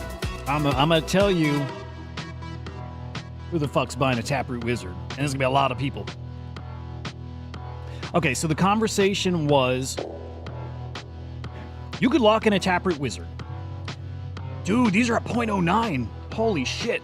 You could walk into Taproot Wizard if you bought 2 Quantum Cats and then also had 0.1 ETH. So basically, let's say 0.4-ish. Let's be fairish with that price. Let's say cats were 0.15, even though they dipped to like 0.11, 0.12. For a period, for 0.3 total, you were getting a Taproot Wizard. But let's say 0.4-ish. And so as Henry and I were chatting, he's like, well, that didn't really happen. So who's not doing that but then going to come out and buy a Taproot Wizard for 0.7? Rich people. That's exactly rich people behavior. That's who's buying. And it's people we don't hear from, because this is the other part of the conversation. There's nobody talking on the timeline telling us they're going to buy. Dude, the people that are going to come in and spend that kind of money aren't talking. They're not talking. We don't know their names. They're not part of the community. They have nothing to do with any of this stuff. Those rich guys, we don't even know who they are. Right? Like, you guys have seen tweets out there, and you've seen them from some of the biggest names on crypto Twitter saying, hey, the best traders I know have like 300 followers, right? It's FOMO too. It's FOMO, but it's also a different kind of person. I literally talked to one. It was pretty fucking eye-opening. And then it reminded me of what I used to do. It reminded me that I used to go stand in line. I'd camp out to go buy PS2 and 3 when they came out in stores, right? Like, I would camp out because I was like, there's rich guys out there who, yes, they could come wait in line and buy this for $300. But I know if I go do that, I'm going to put it on eBay for $1,500 or $2,000, and they're going to buy it. I knew they were going to do that, and they did. I don't know who those people are. Yes, they could have gone and done the thing, put in a little effort, and gotten it for $300. They don't give a shit. They've got so much money that they don't care over spending. They do not value it like we do. Between people FOMOing and those kind of people, and again, a reminder, we hear from guys who are some of the best traders in the world that the people they know are better traders than them. We don't even know who they are. They have 100 followers on X. We don't talk to them. They don't engage. They don't talk to us. But those are the guys. Those are the guys who are buying it public, because they're not going to buy 2 cats and then put 0.1 in a wallet and then go on a site and read. They're not doing any of that shit. They're waiting to the time where they can click one button, buy, done. Doesn't matter if it's 0.5 Bitcoin, doesn't matter if it's 1.5 Bitcoin, does not matter. It's literally, how quick can I get it? Tell me the date. Tell me the date and what button to push. There's a lot of those guys out there, and by a lot, let's just say a few dozen. There might be more than that. But there's enough of those guys out there that's who that secret elusive buyer is that we're trying to figure out who's buying these things. Those guys. There's a lot of those guys out there. There's guys buying some, man, I've heard stories. I'm going to be super careful with this. Some people out there buying elite art are some of the biggest names in the world, like most powerful, wealthiest, whatever. They're here in this space doing this shit. Completely anonymous. That happens too.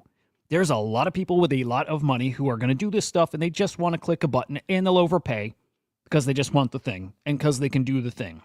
So we got the people that'll FOMO in that got money. We got the silent gig, like billionaires, guys, billionaires that are in this community. We have billionaires that are in this community that we don't even realize are here, but they are here. Again, I know for sure one that confirmed that that's exactly what happens with this stuff. And then you also have, at public sale, Solana. With your Phantom wallet, you can use your Sol, and you can play the Dutch auction itself. Now Solana guys, who, by the way, sure, we got Bitcoin maxis and Sol maxis and ETH. We got our maxis out there. Volatility, I didn't dox you, man. You just did it to yourself. But we got our maxis out there, and I don't care. Be a maxi, whatever chain. Great. Everybody is a Bitcoin maxi, though. And so, yes, there are even Solana guys, if it's 5 people on all of Solana, that now, because they can go use their Sol and go pay at the Dutch auction with Sol, if you get 5 of those guys, there's only like 100 of these at the public sale. There's only this supply is so small that actually does matter. That's right. JD Vance is in this space, guys. It's like So there's the group that are public that we know are here, and then there's a whole other group of people that we don't even know. You guys don't realize some of the people that are here. I know a couple of them. Again, I spoke to one. Dude, and I know. Okay, they're separate. These are all separate. I know that there's a billionaire out here among us, and I bet you there's multiple. I'm sure there's multiple. There's some very, very, very, very rich people who actually, I think some of them actually do talk on the timeline. We just don't know who that is. They're here, dude. They're here, and I think only more and more of those kind of people are coming in. I don't think we're losing those people. I think more of those people are coming in quietly. Again, not tweeting. Completely anonymous or not tweeting at all. And they're here. And they're going to buy. Trying to have fun, brother. Dude, Choina, did the time change your time? Because normally you're gone like in the first hour. But have fun, man.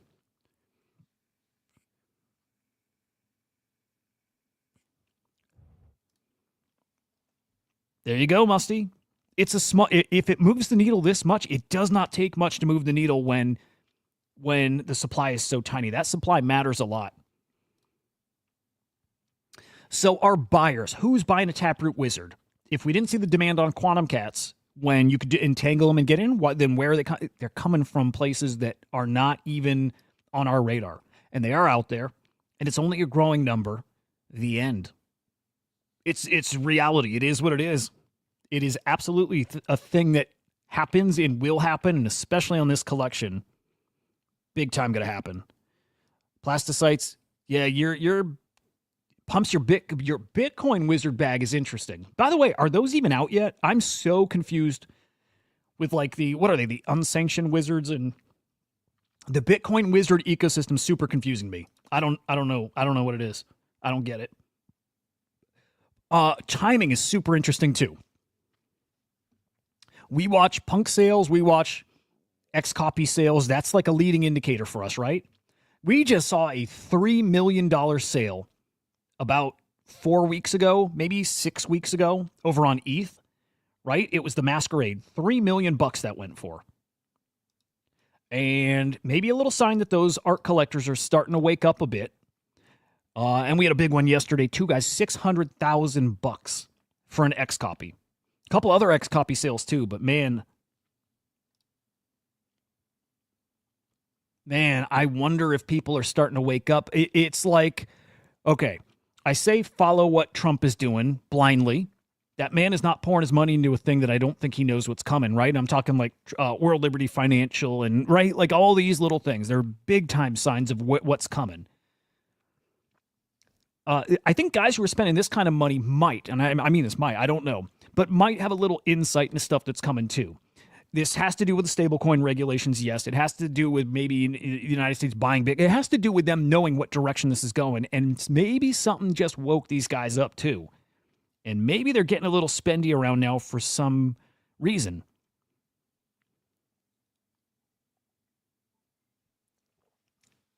It does feel like it feels like there's a bit like of an energy shift out there, a little bit. But I wonder if these Taproot Wizards actually wake the market right the fuck up. They will definitely get some money churning out there. There's definitely gonna be people selling and taking profits, and I'm sure, guys, I'm sure we're gonna see a chunk of those profits roll into Node Monks and Puppets for sure, and probably some Quantum Cats. I'm most interested in seeing what Quantum Cats do after. That one I'm like, I can't get a feel. My predictions stand with them too, by the way. I can't quite get a feel for where these end up relative to Taproot Wizards and just place in the broader ecosystem. They remain an elite NFT. They remain an elite Bitcoin collectible. But I think immediate benefit is we see cooks in Node Monks and we see cooks in Puppets, and we probably see OMB cooking as well. Man, I think it gets spicy really, really fast. Plastocytes, you have the Maven bot one, 0.047 now, got it for 0.1. Yeah. You know what? That's not down bad considering the rest of the market out there. Not bad. Got it. Yep, okay. Dude, that would be a bummer if that's the case, and I think that makes sense short term, that they hang right with those guys. Which is bullish for Taproot Wizards that they put some separation between them and everyone else. And it's wild, too. Quantum Cats and Wizards together, still only half the supply of Node Monks and Puppets. Still only half that supply. I wonder. I would love to see Wizards at, like, settle at 0.4, 0.5, and Quantum Cats 0.15-ish, 0.2. I would love to see that. Does it play out like that short term? I don't know. I hope so, but I don't know.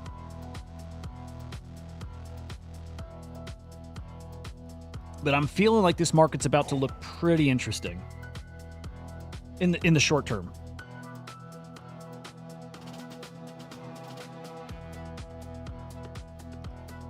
Man, I cannot wait. This is like an evolving kind of like thought process, everything around Wizards. It's hot, man. It's a hot one. It's going to be very telling about the market, Bitcoin, but kind of broader. And let's see if it kickstarts a really fucking great NFT season. It just might. English, are you part of the Eternals project? I don't see your name on it like the other boys, but are you part of that? Got to give you guys some love. Nova, thank you, dude. Appreciate that.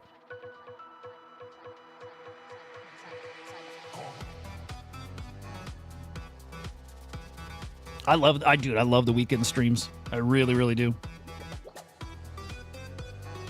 Externals from Good Things and fuck, I know these guys' names. I'm just being a retard right now. I don't want to look it up because I want to get this right. What the fuck is his name? Good Things and... Hey, fuck it, whatever.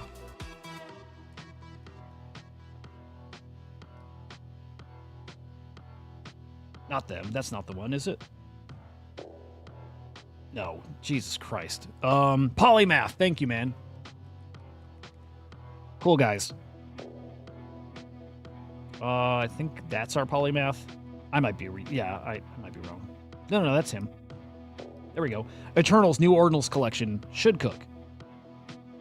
I think it cooks. English, are you on that team? Because I mean, if it's Good Things or whatever his name is in Polymath, I mean, it's like the three amigos there. English is one of the three amigos. But I've seen this come from Good Things in Polymath. I did not see English like as the Twitter suspended? No shit. Why? What the fuck?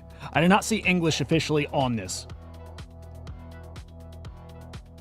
But let's just say it's his bros, and we support English and his bros. And I think this will cook. Yeah, see? Like, no English on that. What the fuck? I bet you... I would imagine just don't want to have any pressure, anything to do with, like, an NFT collection. If so, I get it. I fucking get it. No shit, English, dude. That would be cool as fuck. Could we do a giveaway, like, on Monday? Like, when's the mint?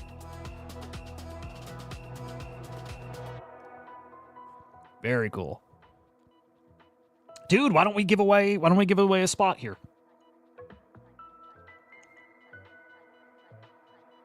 It's gonna cook. It is definitely gonna cook.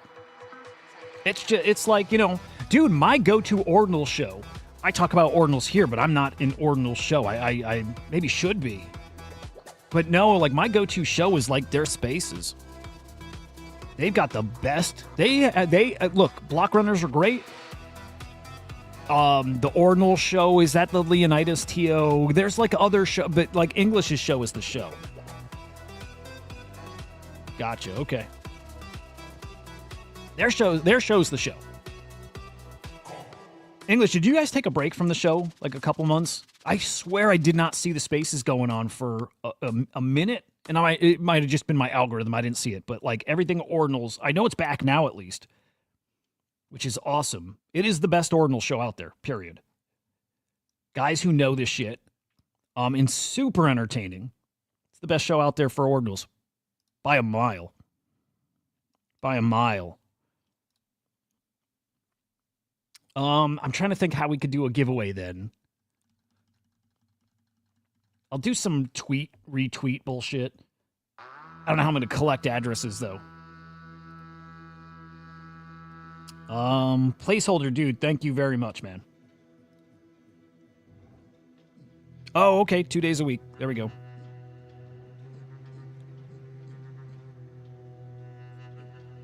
Dude, it's their everything ordinal spaces. Twice a week. What is it? What days? Tuesday, Thursday? It's good, though, dude. It's super entertaining. Those boys are wild.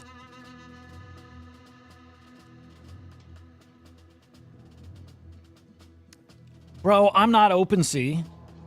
I'm not giving away your data for nothing.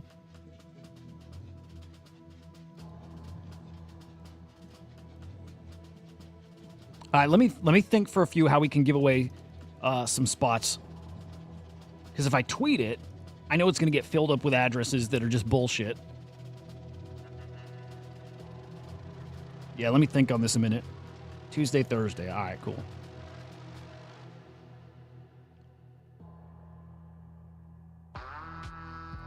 Yeah, be careful of this guy here. Oh, speaking of this guy, the Kindred AI mint's coming up, I think, in this next week. I think this coming week, Kindred AI, free mint on Abstract, gonna cook. Well, it sounded like English is giving away a spot to everybody here. Unless I heard that wrong. Yeah, let me think how we can collect addresses.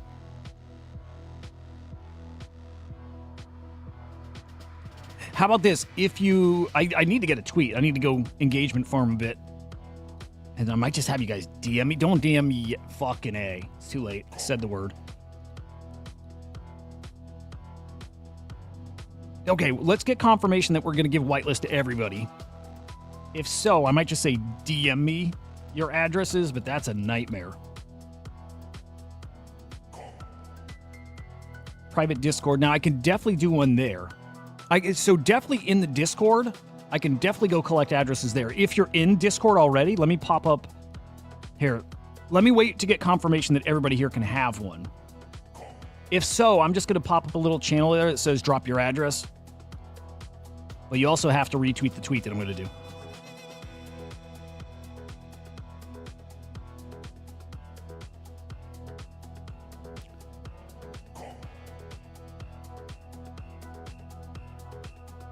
Yeah, I'll pretty much know the names in here too. That chat. All right, let me think.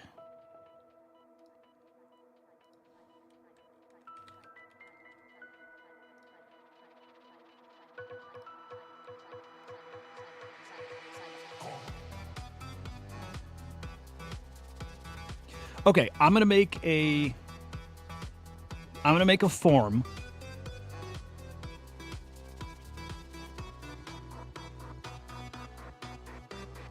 Yeah, okay.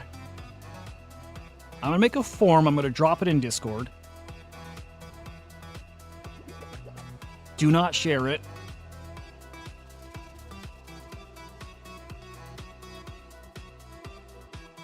Is it fair? So English, what if it's like right now, I make a form real quick, I drop it in a Discord. I made a Discord, it's tiny, it's like 20 of us. But I just drop it there. I'll drop an invite here in the chat also for it. I don't think there's a ton of people watching, like just the people that would get it anyways. But I'll drop a link to the Discord. Form will be there. We'll leave it open for 5 minutes just so people can get that entry in and then over. And I only popped up the Discord just for that, to do giveaways.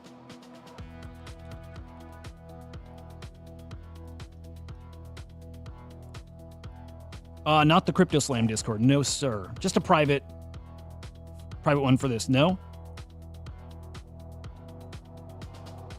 5x. Okay, so then...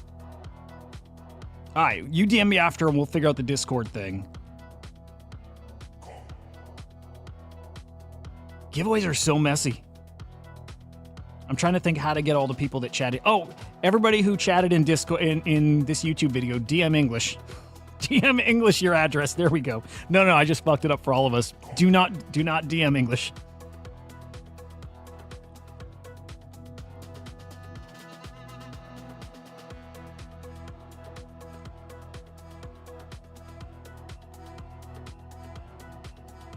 Look, I'm going to make a form real quick. We'll figure out how we get it to just the chatters here.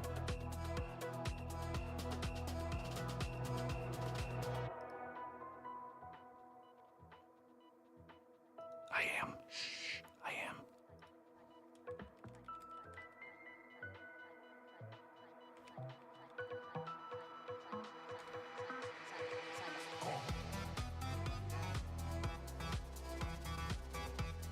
Okay.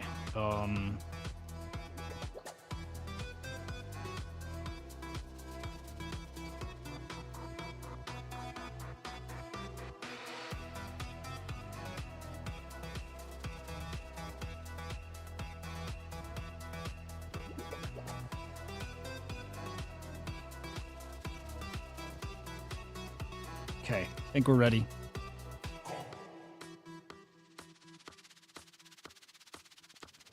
Nova, dude, always the vibes, man. Oh, dude, I should ask Grok how to do a giveaway. Like, if they got good examples. Or a good, like, what am I trying to say?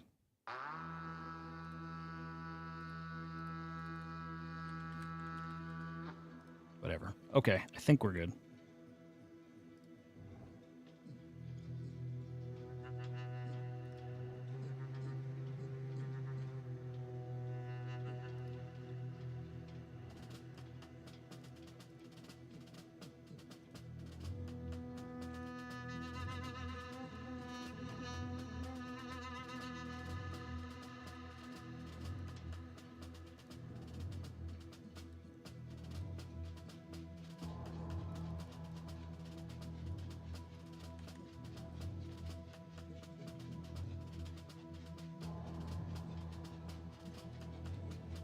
Okay, ready.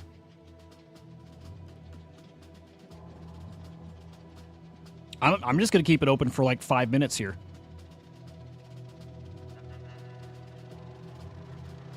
It'll just be 5 minutes here in the chat.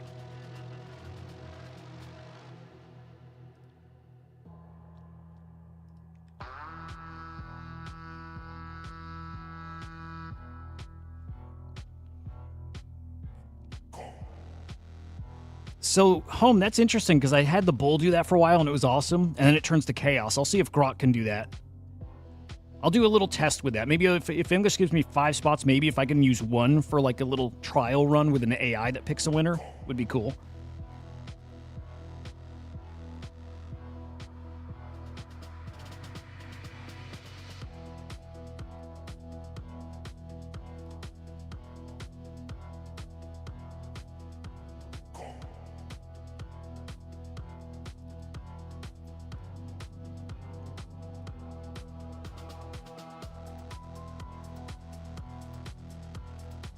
All right, almost ready. I'm using a different account, so it's not my personal email that's on the form.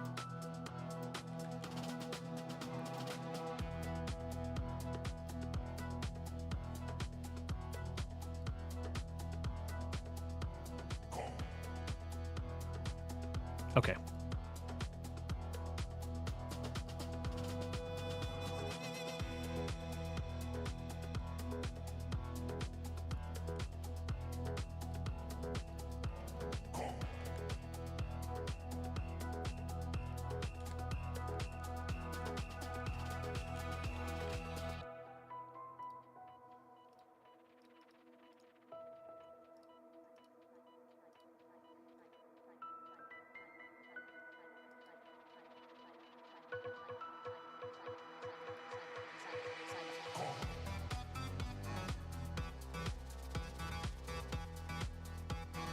All right, we're good.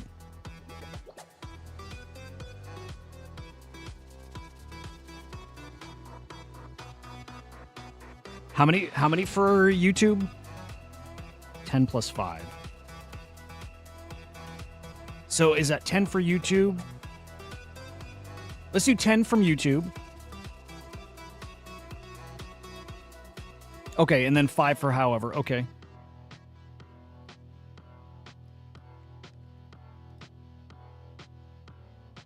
Yeah, I know who the regulars are here who are in, so I'm going to make sure that they're...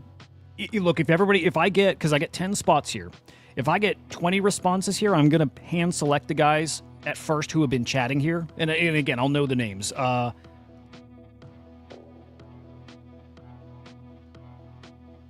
me add a field so you put your YouTube handle.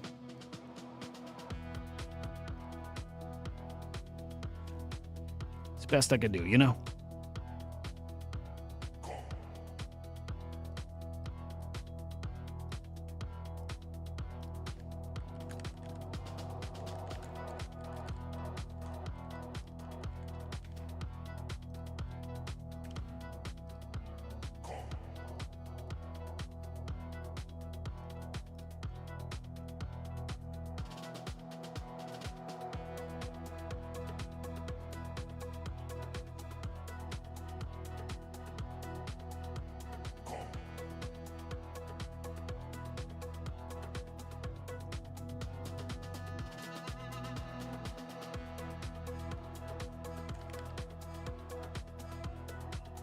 Boom. All right.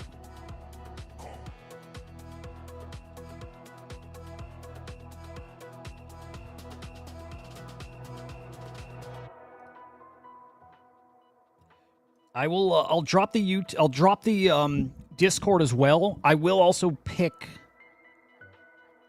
regulars that I don't see win on the YouTube side. I don't want to get dupes either, so I'm just going to make sure it's unique people.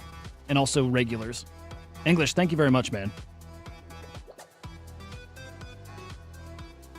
So that YouTube one, I'm gonna watch it as replies come in, and I'll probably cut it off in like just 5 minutes, because I really just want it to be you guys who are here right now.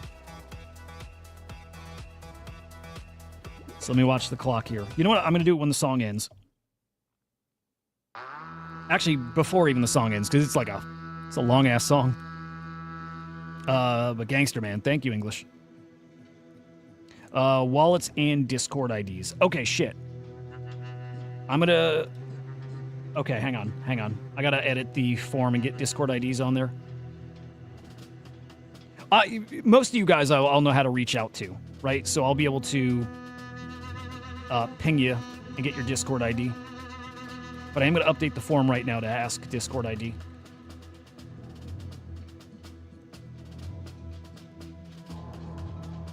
Okay, form's now updated. If you already submitted and it's not there, I'll just ping you or send me a DM.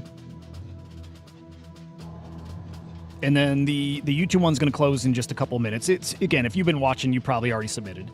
Just given time, because now I'm asking Discord ID too, and probably takes a minute to go grab that. Yeah, for now, I see plastocytes. Yeah, for now, switch to YouTube.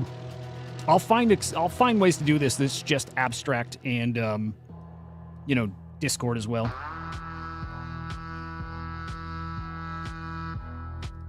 They found our secret Discord. Again, the Discord's just going to be for giveaways. Like, we'll get to the point when we're cooking, when this market's cooking, we'll do there'll be some alpha here too. Good shit.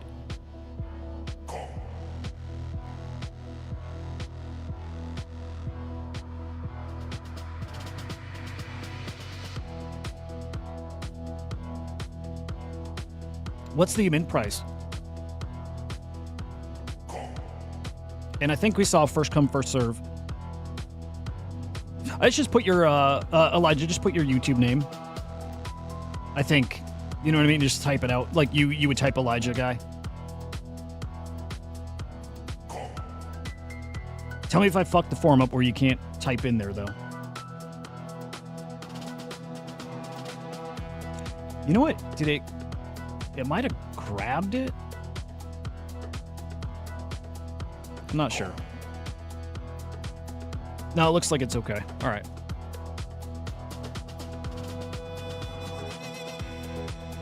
What a guy. In the meantime, let's peek. People filling out the form. Let's peek at the NFT market here real quick. Garbage day yesterday. 11.5 million sales, sellers down, buyers down, transactions down, profits, garbage, about $1 million in the negative. Oh man, we're gonna get to Good Vibes Club in a second here too.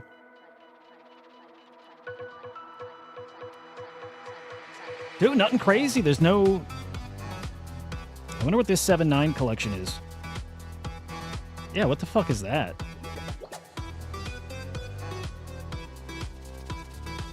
Huh. Let me peek over.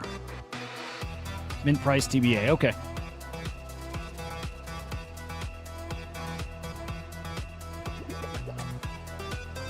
Oh, that's a real collection. Oh, dude, I know what that is. This is from the guys who released the God Hates NFTs. That's a real collection, free mint, from the God Hates NFTs guys. I spaced it. I meant to try to get up on that. Missed it. There's a cook, free mint to, almost a 4 Sol floor. Pretty spicy. I like it. I like it.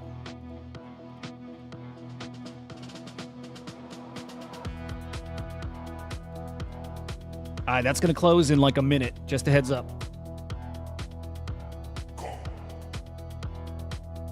Hey, we're the number 5 stream on Abstract. Love it. Oh, I see Mason streaming right behind us.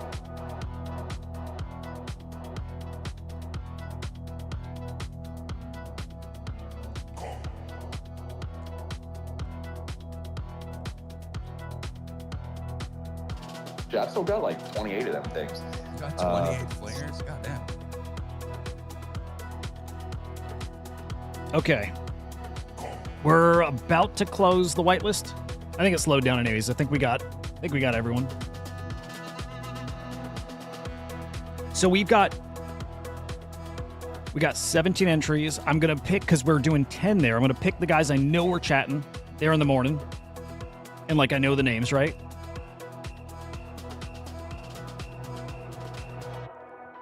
And then we'll give away 5 in the Discord. That'll be later this weekend.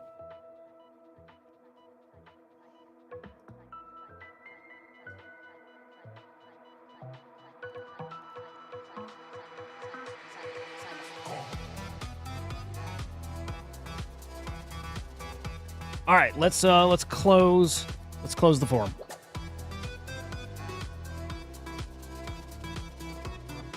Good.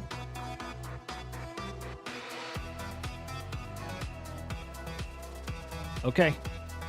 Forum is closed. Ah, that was cool. That was cool. Dude, again, English, thank you very much, dude. That was really fucking cool.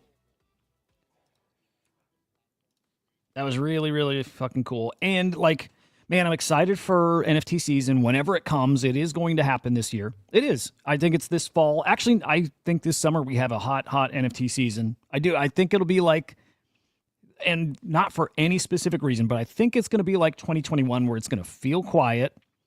It's going to feel dead, and then all of a sudden, boom, something happens. Something happens. I saw it in a dream. No, I feel like we had late July 21, all of a sudden we exploded. Feeling like we get NFT season. When we get NFT season, we got friends like English. We get them whitelists. We will have whitelists. We'll do all kinds of giveaways here. It'll be fucking awesome. This community here will eat. That I know for fucking certain. So this is gonna be a great mint at a really great time with money out there. Oh, Nova, no, you need to get. Nova, just DM me. Just DM me, Nova. Get me on X. Huda_idiot.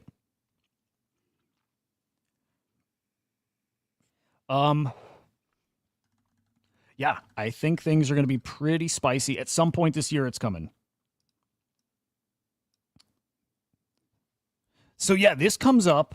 Shaolin. So we just did a whitelist giveaway for a phenomenal new fucking mint coming up on Bitcoin called Eternals. It's from Polymath, Good Things, English on this team too. Again, perfect time. Perfect time. Taproot Wizards going to get some money moving around.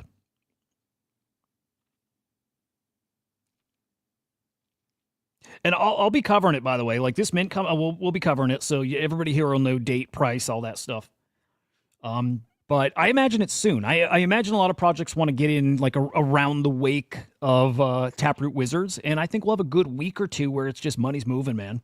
I do. I think we'll get some money. I think we'll get some money moving. How do these fucking guys get so many listeners? These are the guys that run the Kanye account. And I agree. I do think we're about to head. By the way, okay, I do think we're getting an NFT bull market soon. I do. I think we're getting a small NFT bull market. Not even small. We will get a typical little NFT rush, which is like 2-3 weeks. Right? That's how usually it goes. It's not like NFTs cook. Even in the best part of NFTs, at the all-time peak, we had a couple of months where we were like just, man, it was wild. But that's how the NFT bull market goes. It's like 2 to 3 weeks. And there's like a week leading up to that, right? And there's usually a week or two at the tail end of it, so it feels longer. But we get like 2 to 3 weeks max of like hype and mania and crazy, crazy, crazy, right? That I think is coming. And it might be coming this week. It's because Taproot Wizards. It's because something like Eternals is going to get people excited. It's going to be great art.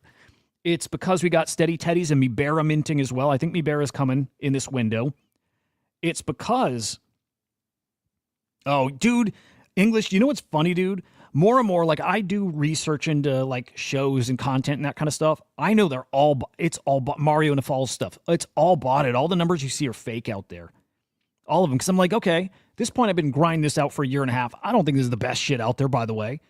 But I'm like, what is the difference? How do you get to that next level? And we talk. I need to do the tweeting stuff. But I know for sure, all the biggest shows are botted. All of them. They're all botted. All of them botted. It's crazy. Yeah, Hyperliquid is a really, really interesting ecosystem. We're going to have Mega ETH coming. We have Monad coming. Barachain stuff. There's a lot of stuff out there ready to cook, and I still think Abstract will be super surprising. Abstract going to cook.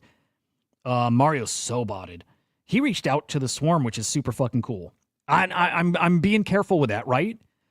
If we go on the Mario and the False Spaces, normally they want a bunch of token, and you got to pay to go on there. So I don't know with that one. But there's some like interesting shit bubbling up right here, right now. Hot ecosystems, big mints coming, big money about to move around. I think we're going to have a couple weeks of like cook. I do. I think we're going to get a really, really nice little NFT run here. Yeah, I closed it. It was open for 5 minutes. Cutie, you're in the Discord, right? Because we're going to give away 5 spots there. And again, I'm making sure it's regulars. Cutie, and you're at every goddamn show. You'll make it.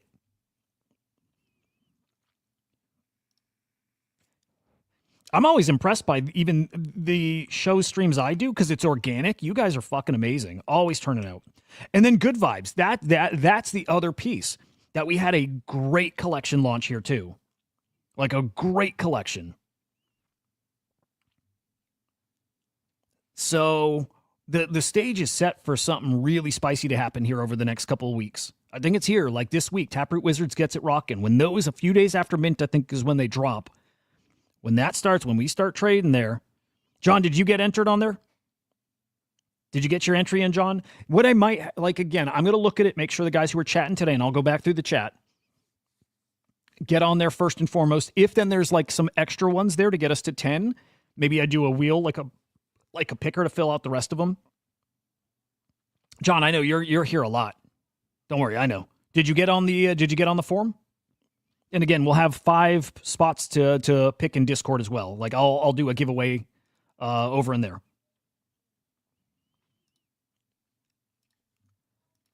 But yeah, I think we're gonna have a spicy few weeks, and a big part of that. Here we go. Oh boy, I'm about to do it. I think a big part of that, it's going to be Good Vibes Club. I think they're fucking amazing. I do. I think these are going to cook if we get a little NFT season here. If we get an NFT season, my Discord. I dropped a link in YouTube. That's a secret one. If you didn't get in, I don't know what to tell you. That one I only open up a couple times for a short window of time.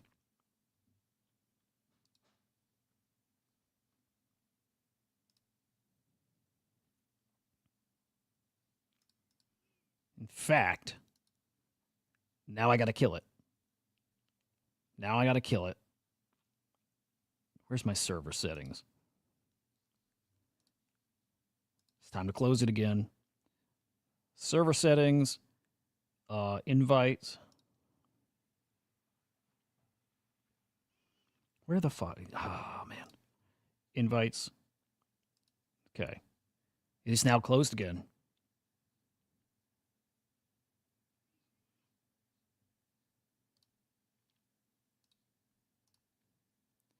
There we go. Oh, dude, Shaolin, you made it in last second. That's fucking awesome. I saw you get in there the second before I closed it. GG's, man. Nice job. That's awesome.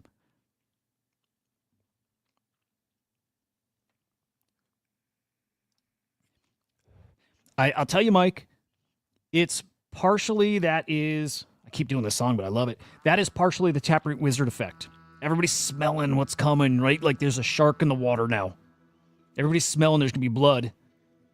And it gets people excited. Look, this was, man, I mean it. This was, I think, the best collection to drop in years. And that's even with Quantum Cats and all that stuff that I love. And I think are going to be worth a fuck ton more than anything here. I think this is the best collection I've seen in years, like since the old days of NFTs. For all the reasons everybody talks about, the art looks good. I hate 3D art, and I love these. I love these now. And I loved them before I fell in love with it, the way I have now. The art is amazing. The rarity and traits and the balance of this collection is amazing. The community, amazing. All of it. It's a really, really, really, really special collection. It's going to do well. In Discord, just chill. I'm gonna do a typical like bot whitelist giveaway, something like that. Worst case, it's just ask people to drop their addresses, and I do like a wheel picker thing. But we'll do that. The bot should be easy though. So yeah, stay tuned for that in the Discord. These are fucking amazing. Okay, and then here's predictions here. It is. Dude, the core of that community is so good, and it's so, like, curated in a way. Like, it is elite collectors, like ETH art collectors. Like, good quality collectors, which you do need in a collection like this. This collection is going to do really well. So let's say I'm trying to find a thing to, like, compare it to. So, like, the comparison is more like if this other project reaches this level, then Good Vibes Club reaches this level, right? That's the kind of comparison I'm going to try to make here. If Doodles reaches 5 ETH, right? Hype behind a token that's coming, all that good stuff. If Doodles gets to 5, these get to 2. I think that's where I see these guys going. If we get a hypey NFT market, I think these got definitely over 1. Definitely over 1 ETH. I think their potential here in a hot market in the short term, like 1.5. Let's even say 1.5. I think that's really, really doable for these guys. Really doable. I think these guys come out of this cycle as the like PFP of this cycle. Even if there's others too, and I think we'll have others. But they'll be one that we look back and be like, yeah, man, they came out of this class. These guys, Bored Apes came out of 21, Azuki out of 22. And I'm not putting them at that level. I'm just saying we'll look back at these and talk about the cycle they came out of. They've got a lot of Nakamigos, by the way, as collectors too. Yeah, there's good hype behind them. Can I be totally honest? And I probably need to have my mind change here. I'm probably wrong. I have not usually been a fan of the Nakamigos. I am now after Fukuhedrons. I really like Fukuhedrons. It got me really warmed up to the Nakamigos community, and Nakamigos are actually pretty big in here. But there was something I just did not love about that community. Not the people specifically, but just in general, the Nakamigos community. Something didn't... I don't know what it is. And I'm flipping on it, because again, there's a lot of Nakamigos in Good Vibes Club. But what Good Vibes Club has that the others don't is like this secret. It's like the art community. That's a really, really hard thing to pull those guys into wanting a PFP. And I'm telling you, like J Squiggle, Jared, wants in one of these. Was hunting for some. And it's guys like him. It's guys that got money that are collecting art. And, we heard in VC in Good Vibes Club. Guys, there's killer voice chats in here with like 50, 60 people. And it happens like regularly, multiple times a week. It's a really good community. Like, it's better than that. It's a great community. And there's guys talking, hey, the X-Copy Grifters chat are all up in this stuff. They love it. This one is, to me, it's different people because there's no other ones I'm in that has like the Art Cabal in a PFP. But I also think that's the same people in multiple big collections too.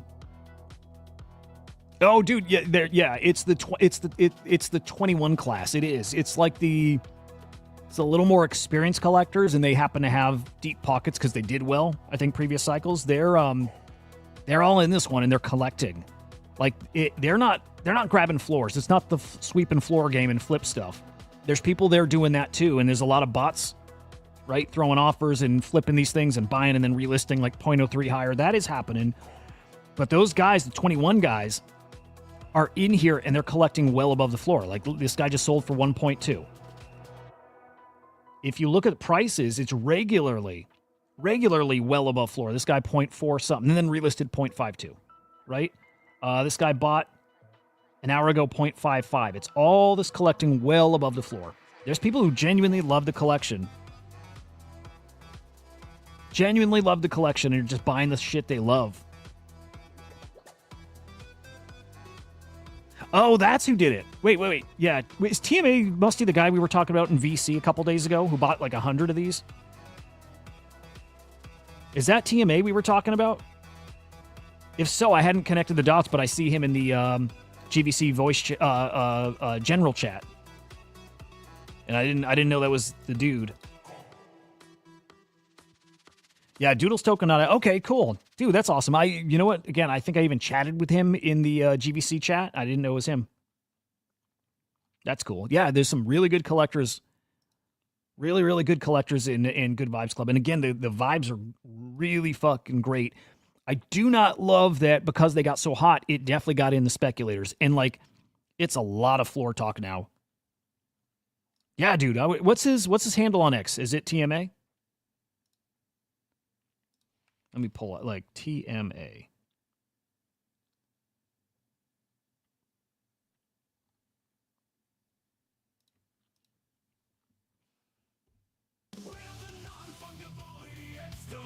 Dude, I want to put on like the Kanye album or something.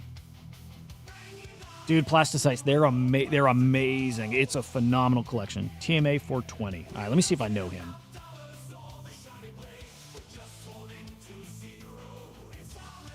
Okay, yeah, no, I don't know him.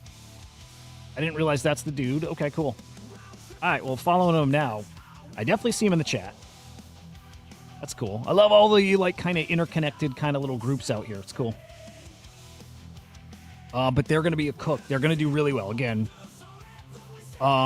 if the market cooks to the point where we get Doodles to, like, 5 ETH, right? And that put Lil Pudgies at 3-ish.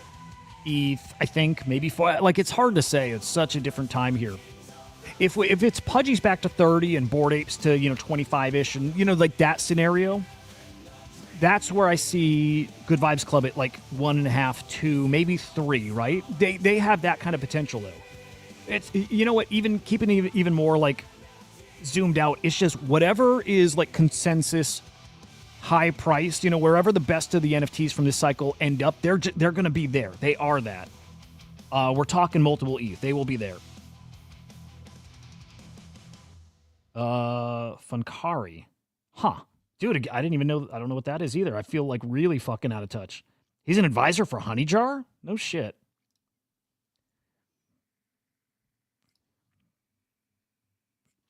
Wow. That's cool shit. That's cool shit.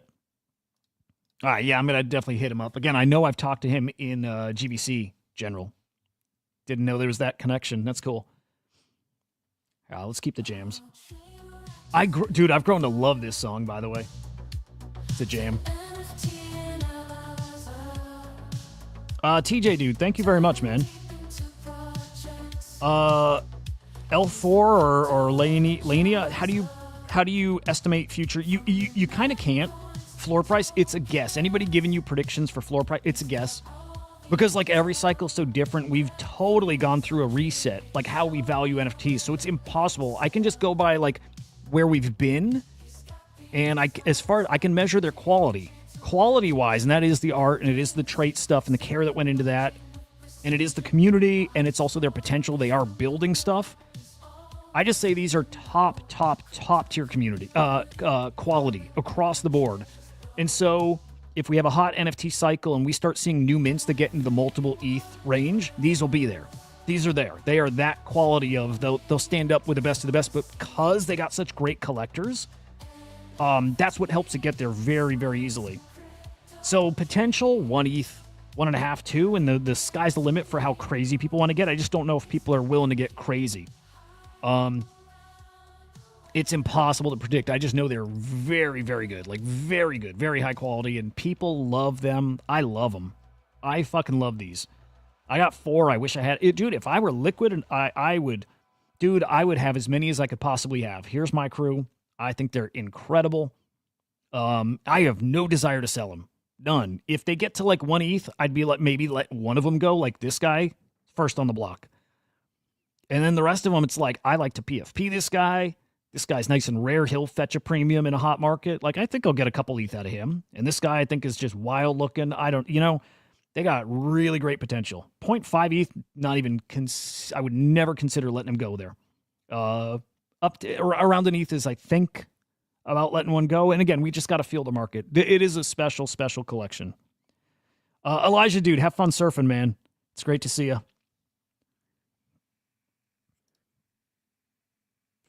Wow. Musty, that's cool shit, man. That's super cool. Yeah. I mean, it's compare them to like older collections. Again, just the quality of the team and just everything around it. It's every bit as good as all the old stuff. And the best part is the community's been around since 2022. Like this project was 3 years in the making from guys who are that Discord's old, 2022 old, but they've been around. It's already a community. They're guys who are very well connected, and it's the fact that it's like Art Cabal guys in that community really gives it a gives them a pretty good advantage. Really does. Man, we got the Pudgy Penguin Pangu ETF this week too. Not approved, nothing like that. Just submitted, right? Filed. It still has to get acknowledged by. Is it the SEC that acknowledges them? I think so. So it still needs to get acknowledged. And then there's a process to get it approved. So there's still more work to do, but this is still, again, yeah, still it's a big deal. First ever NFT ETF. Doesn't move the needle so far. No, it did briefly. But I think like somebody like somebody brought up a good point. It's like liquidity moves these markets hard. I think it was Tyler actually. Liquidity does, NFTs especially. You get millions pouring into an NFT collection, man, that does some incredible things to the floor. That said, only 15% of this NFT is, of this ETF is NFTs, the other 85% is Pengu. But we'll see. This is maybe how normies get exposure to like meme coin or utility coin / NFT. It's not doing it through Coinbase or Binance or whatever. It's just buying an ETF. Like, let's see if that works. Anyways, you strike me as a surfer, bro. You should definitely learn. You're gonna, I imagine, right?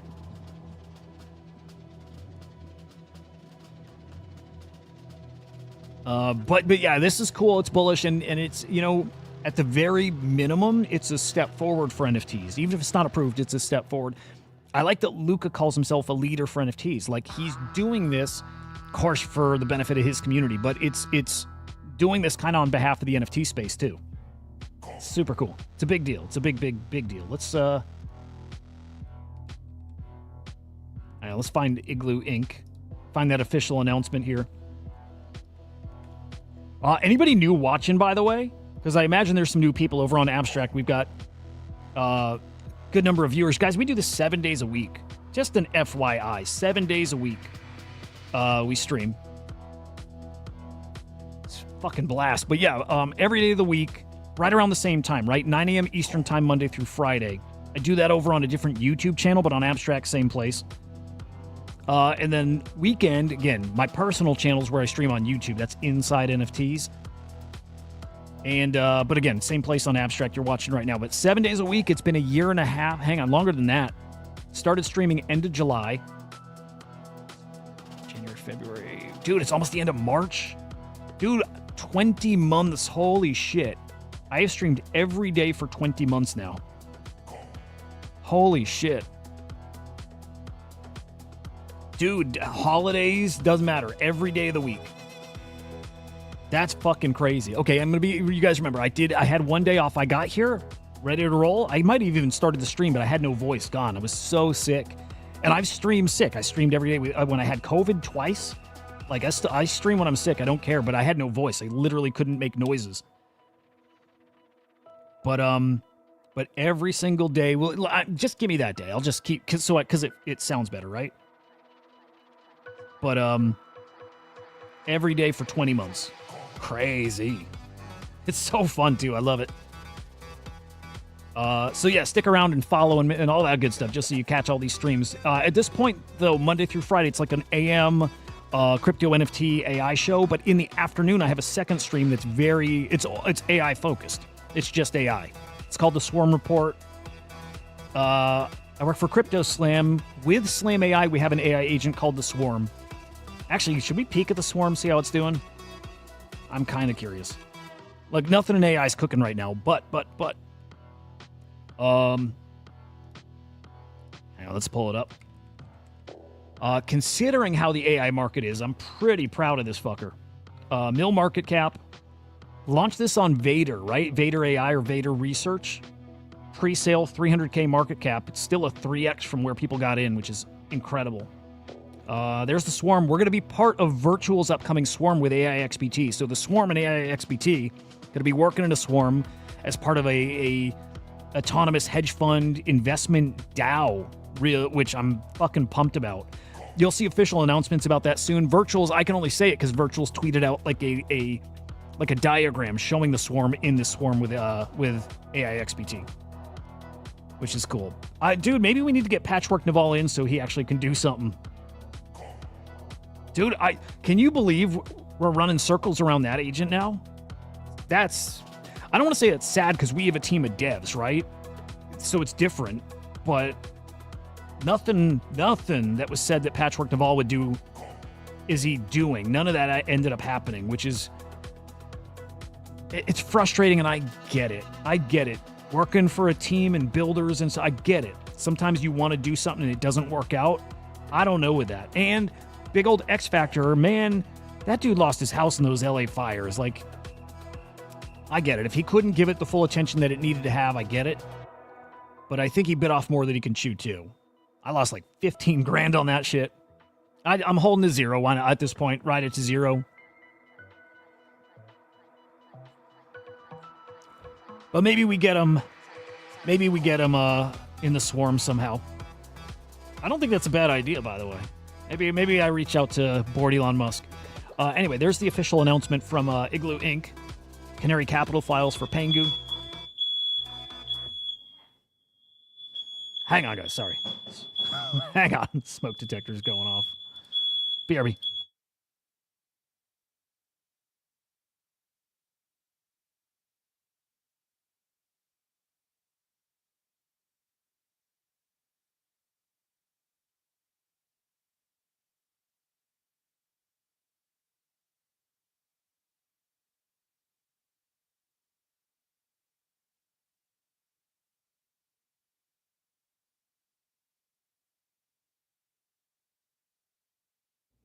That was weird. That was fucking weird. I really, really am English. Dude, I think it's a sign we're about to cook here. I think that's what that was. The bacon. Dude, there's no smoke. There's no nothing anywhere. Somebody's doing their hair. I think somebody fried their hair. I think. There you go. I mean, at least the start of it. Start of an NFT ETF, and I still didn't think that was possible, dude. Right? I think I gotta go a little deeper with those mushrooms too. I think today's just gonna be one of those days. What project is Taproot Wizards from? It's from Taproot Wizards. So like Taproot Wizards, it's the like parent company of Quantum Cats, right? So there's Taproot Wizards. These have been 2 years in the making, right? So Taproot Wizards are Taproot Wizards. They launched Quantum Cats 2 years ago. And now they're dropping their Big Daddy collection, the Taproot Wizards. And they're going to cook. And the mint price is 0.2 Bitcoin. You know what I mean? Like we're talking very expensive mint. So here's Quantum Cats at 0.1. Taproot Wizards mint at 0.2. I think they're going to sell out around 0.5 Bitcoin. Somewhere in that ballpark. Elite, top tier, exclusive collection. Dude, if you got to change batteries, doesn't it just do like a single beep? It just is that annoying beep in the background. That was full on. Alarms going off.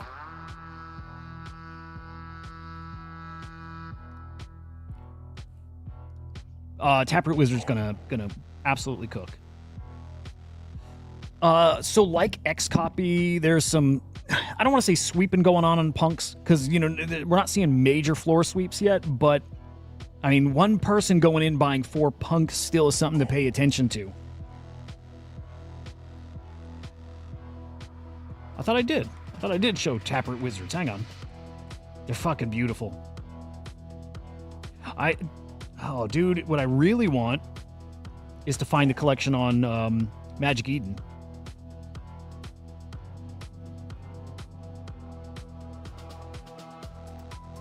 Yeah, I want to find them on Magic Eden. Just scroll through the whole collection. They're on there.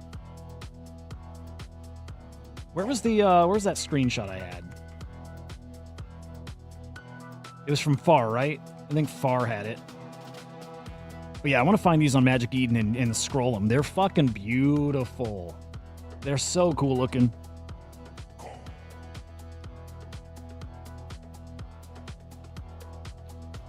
If I search them, I don't think they pull up if I search. I could be wrong.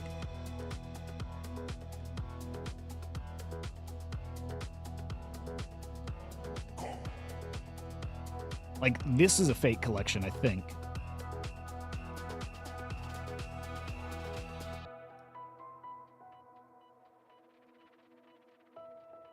Well, we'll check inscription numbers.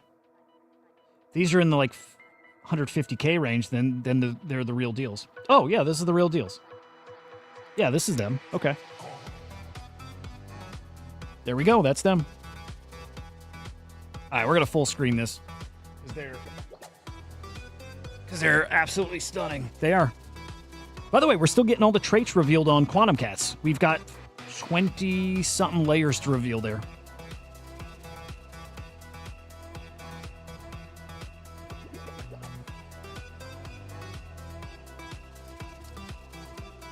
English is getting, like, personally offended by this shit. Look at that. There they are. Fine fucking art. If people don't know, too, it's like an OG Bitcoin meme. Right? Like, born on Reddit 10 years ago. Magic Internet Money, you know, got the wizard picture. Like, this is an OG crypto meme. Oh, dude, imagine hitting a rare. Imagine hitting a rare one.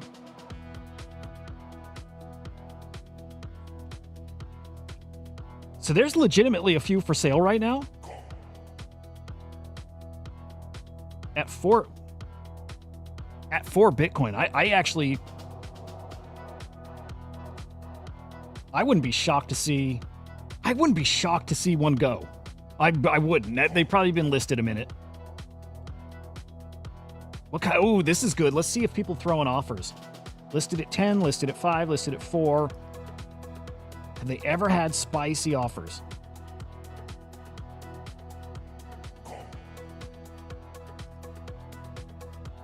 Let's check. That'd be cool if we saw some spicy offers here. 0.3. We got a 0.3 offer. Okay, there's an all-time high offer, 0.3. This got listed at 1? Who would list that?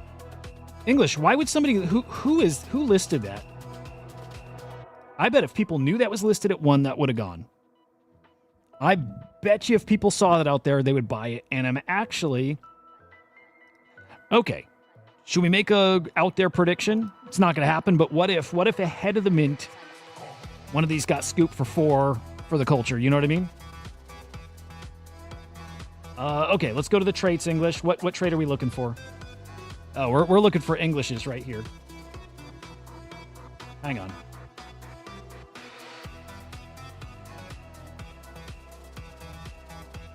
Do we want head wear? We want a beanie, right?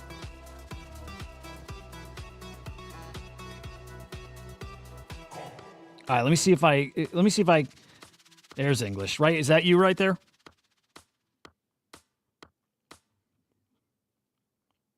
Oh, did it? It sold on Satflow for 0.8. Wow. That feels free. Is that you, English? No, that's not you. Hang on, we're close, though. Oh, maybe that was English.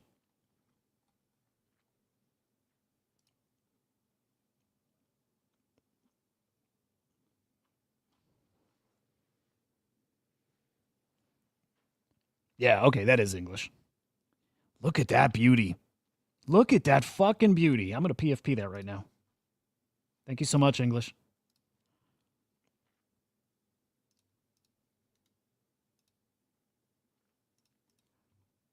It's my new PFP.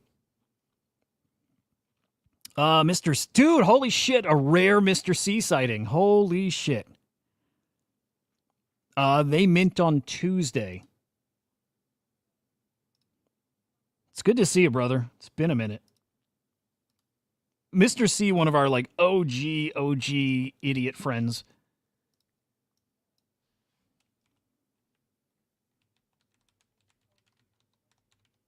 OG fucking idiot friend. I love this man.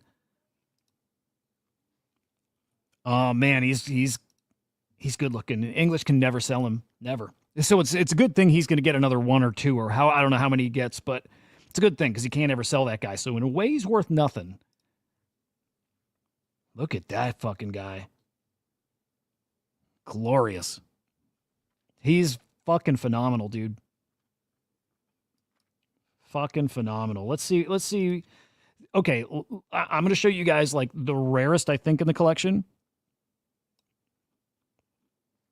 Dude, I wonder if there's one that looks enough like me. That'd be cool. There's definitely like a red beard. Pretty sure I saw red. Yeah. There's like red or an orangey beard. Is that gold or orange?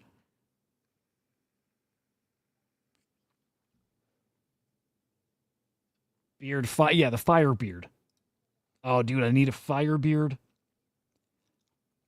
See, like a dude like that's going to sell for a lot. He's a ghost. Yeah, dude, we're going to see some big old sales in here. But let me see, like there's one I've seen out there that I'm not 100% sure if it's like that's going to sell for a fuck ton. Dude, we'll see a 1 Bitcoin sale in the collection. That we'll see in the first week for sure. We'll see something go for 1.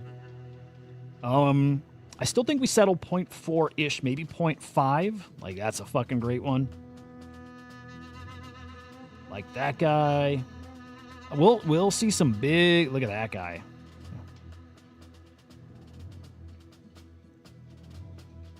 Oh, come on. Yeah. See some big sales for sure. Did I ever hear of Do You Moose? I haven't, actually. I hadn't heard about that at all.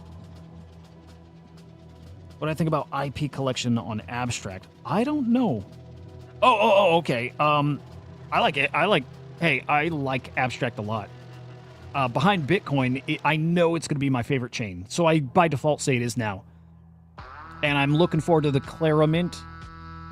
What's it called? Kindred AI Mint coming up this week. Free mint. We gave away some whitelist spots here. That is going to cook. That one will cook. Free mint, but you can stake it to earn their token and get priority access to future mints, which, by the way, they got a partnership coming with Pudgy Penguins. They're like AI companions. Like a Pudgy companion. I think they're going to cook.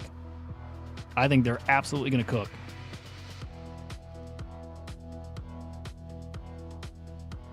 These are fucking awesome. I'm going to go through again. Oh, yeah. Astronaut guy. I'm sure I missed some great... Well, I know I missed some great ones. This guy's fucking fire. He's sub 100K even. He's 79K. Look at that. Some low inscription numbers will go a little bit higher too. I'm going to sort these by inscription number 2, see how low they go. But I do want to find like rare, because there's one I can picture in my head that Far tweets, and I don't know if he's really like part of the collection or if he's like an honorary for Far, but it's wild, wild, wild looking. And I don't know if somebody has a shot at getting him, so I want to see if he's in the collection. I wonder if I can even sort by rarity. Nope. Well, let's go inscription low to high. Oh, dude, I don't know who's going to get that one. Is this one English? Will this be in the collection that somebody's going to get that? Or is that like for somebody? That's a sub 1K. Yeah, that's not going out. That's inscription number 652. That thing is a grail of a grail of a grail. That's a fucking grail. Holy shit. What is that one? 1100. And these sub 10Ks are grails for sure. Look at some of these. What about something like that one, English?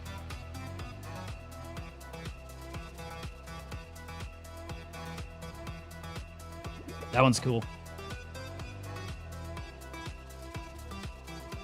No, there's one that Far tweets out that I don't know if it's part of the collection.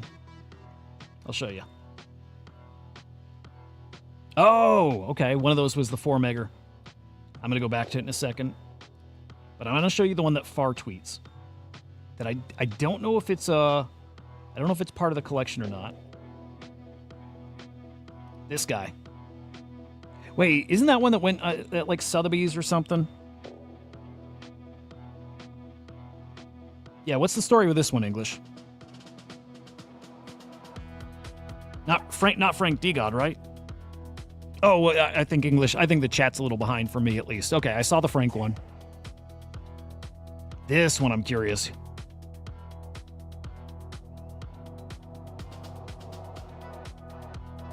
Wizard 8 is Far's. Okay, let's go back to that.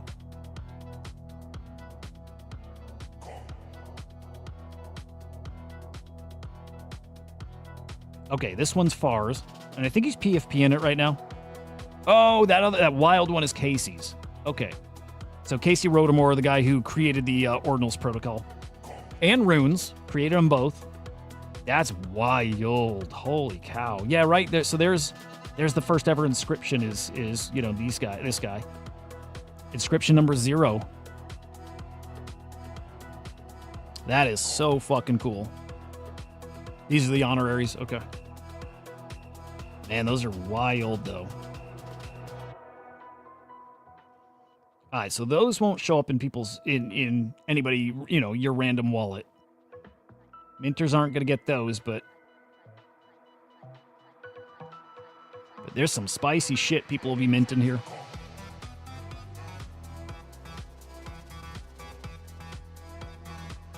That guy's awesome right there.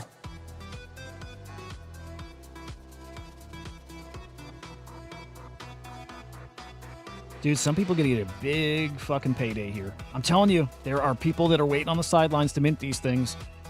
Or grab them on secondary. They do not care the price. There's some guys out there. I know it's hard. It's like, Dad, look at that fucking guy. Holy cow.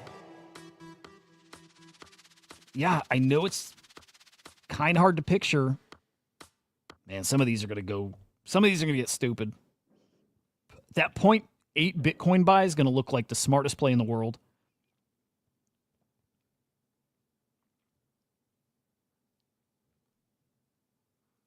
Is that yellow or gold? That one's glasses. Cool shit. Okay, robe yellow. Is there a gold? Let's see if there's a gold robe. I'm not sure if there is. But yeah, Musty, all those top nice, you know, those were all honoraries. The top ones were. Low inscription numbers, those were all honoraries.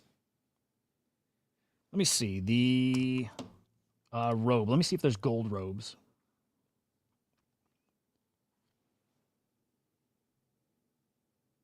I like the hippie robe a lot. There's a Dorsey robe. Cool shit.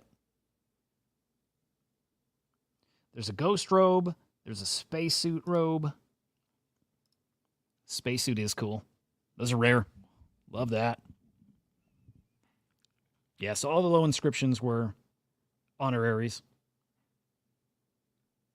Okay, so I don't use Magic Eden a ton, but pretty clearly now the lower you go in traits, the rarer it is. So spacesuit is rarest, then ghost. And then wizard. Well, I'm sorry, not wizard. LV. What is LV?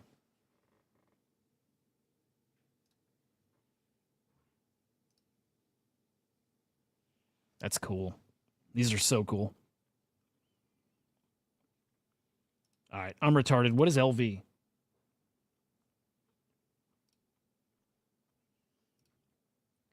Hippie robe, cool. And then just different colors here. Most common looks like it's the blue robe.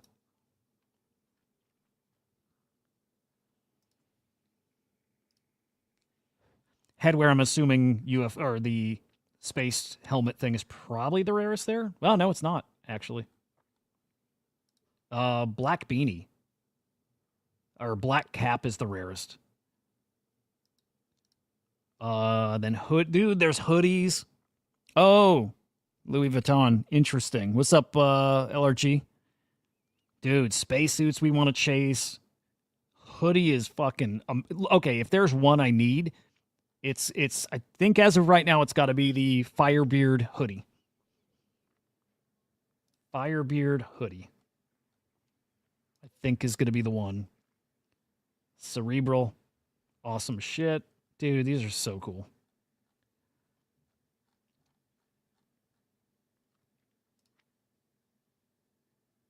And let's go to rarest beard. Let's see what the rarest beard is.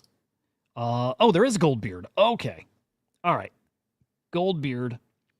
Is there a gold beard hoodie? I don't think there was.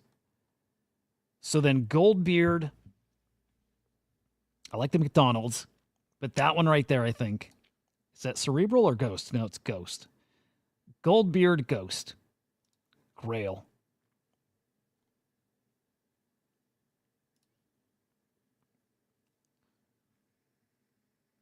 That's badass.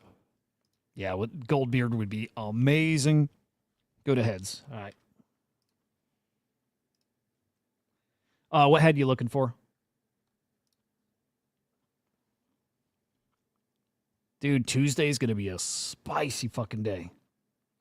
Let's do alien. Long gold is the rarest. Nice.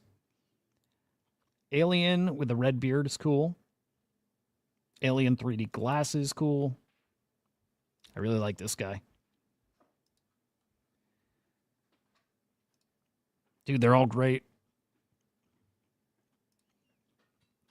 They're all really fucking great. GMs, everybody on Abstract. They're gonna cook. They're gonna cook. Blue robes, iconic, right? And it's the most common trait, which is kind of awesome. It is like the iconic look, you know?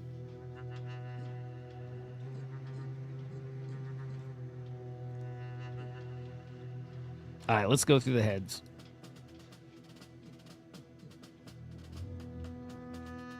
Let's start at the least rare. Yellow head is most common, and they look great. Oh, alien cowboy is what English asked Udi for.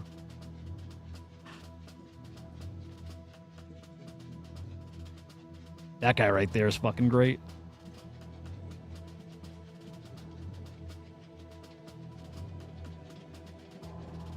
I love the Nouns glasses.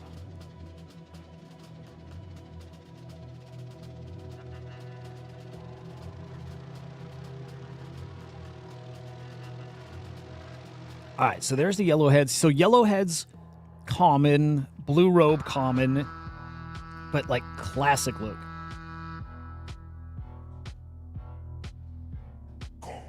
Like that's when you picture Taproot Wizard, it's, you know, that look. This guy's awesome.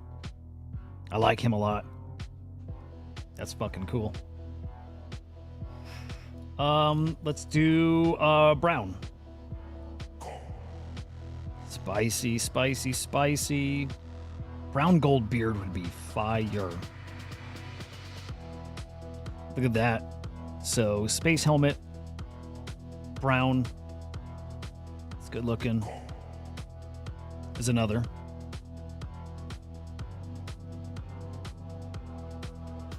Udi said no. You can't argue with the man. Who did he have that saved for somebody? English? Alien cowboy. Wah wah.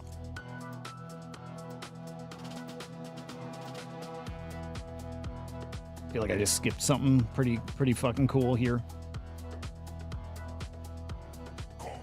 Another fire. I think I'm pretty drawn to the fire beard and the gold beards. Yeah, the gold beards are awesome.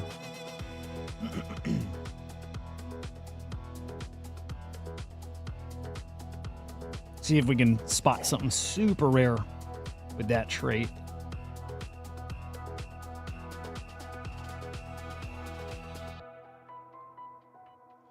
Cool thing is, even though we won't get them airdrop for a few days, you'll definitely know what you minted, like at mint time, which is cool. All right, let's check out what's next. Ghost. Ghost Goldbeard, awesome.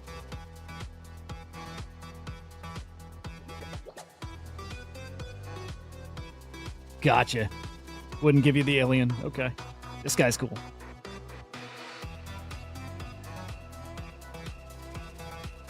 I just like the ones that stand out. You know, either well put together or stand out, you know?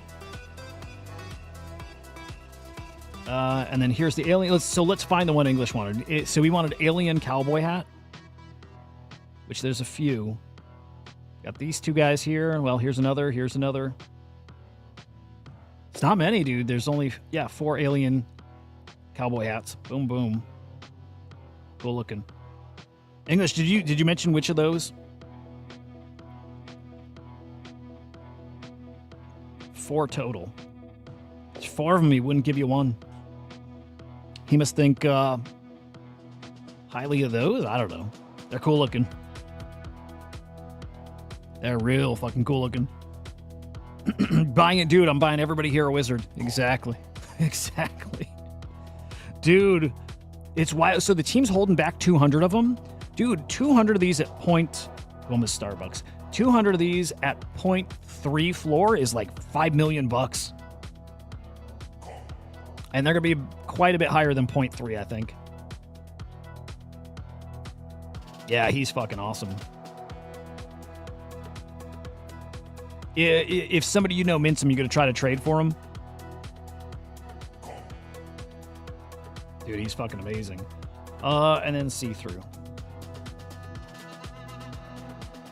Yeah, that's a good trait. See-through Redbeard would be bonkers. See-through Goldbeard? Don't think it exists. But yeah, that guy is fucking sweet. Dude, this collection's gonna do so well. So many of them look so good. Like, they're all well put together. And they got that provenance, man. They've all been on chain for 2 years. So what's the highest inscription number? Let's check. High to low. Last one inscribed. Look at that fucking guy. Hang on. Am I sorted right? Oh, this one is like 1.5 mil. This did not get inscribed with the rest. He is cool as fuck. What's up, Tickles? Good morning, man. Right? That one is 1.4 million inscription number. And he's cool as shit looking. Oh, this is different. This is not... Yeah, hang on. That one's different. He doesn't have normal kind... Hang on. Hang on. I am onto something here. Those are honoraries too. Okay. Okay, there's some honoraries inscribed since. Okay, yeah, because they don't have traits. Okay, cool. Got it. Dude, these are fucking amazing. So are they part of the collection size like the 2121? Does that count the honoraries? 21. Yeah, I guess it does. And I guess some of them still aren't inscribed. Well, that might not be true. They might not be numbered in order. No, they are. Okay, there's still 15 more to get inscribed. That's cool. Oh, I like that a lot. 20 there's like 15 more we've never seen.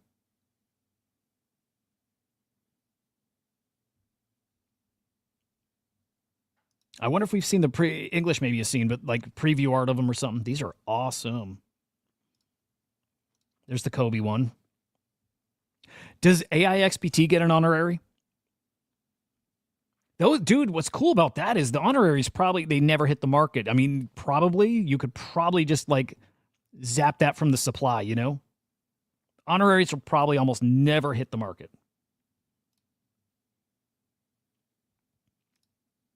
Okay, I got a gut feeling AIXPT is going to get an honorary.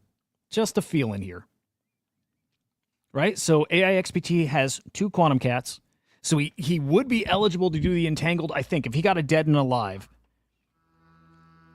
So he's probably maybe, and we know this already, which he has, I just don't know. If he's got dead alive, like entangled, and I'm sure he didn't go and get himself in the whitelist. But I have a feeling AIXPT is gonna get one. I have a feeling it's gonna be an honorary. So I bet you we're gonna see, we'll make this bet. We're gonna see an honorary that's got like the purple Pepe Frog looking thing. Just a thought. Auction, dude. Okay, so English is just guessing. Maybe it starts around 2 Bitcoin. I kind of think it'll sell out around 0.6-ish. Just a feeling. Right around there. But who knows? Who fucking knows? Yeah, who knows? But I do think we'll see an AIXPT honorary, and that'll be a really splashy play as people are starting to, dive into secondary and hypey shits going on everywhere. I think we'll see an AIXPT wizard, and I bet you he'll rock it too.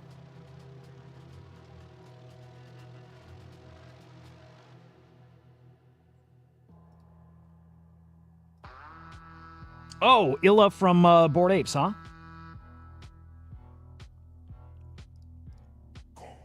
That's his honorary. Okay, cool. I'm assuming that Illa.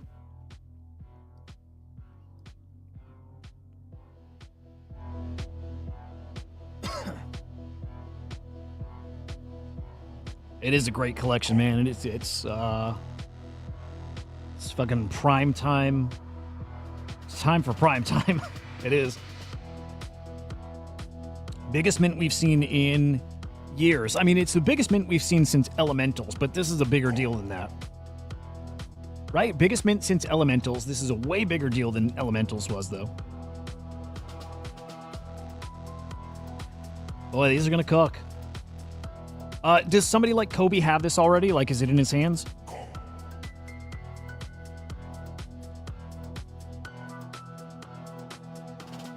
Do you guys think we'll see AIXPT with an honorary? You guys think we'll see that too?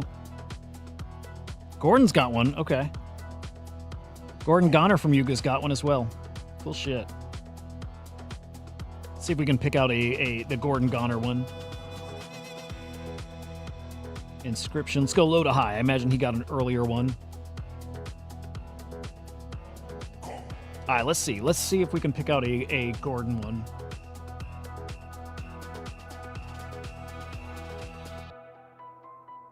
Nope. Nope, not that. Gordon.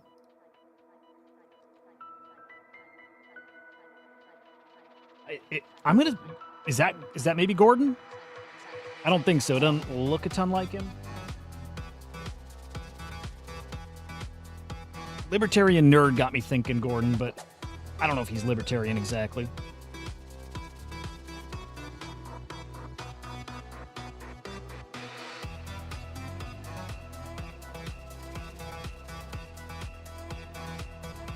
Oh, not unchained. Okay, not inscribed yet. Okay, cool.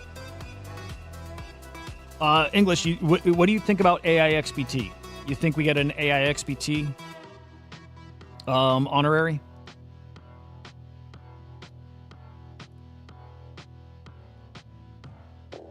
Wonder if those posts of him, making his PFP, well, we'll never find it, but well, let's search it. AIXBT Quantum Cat.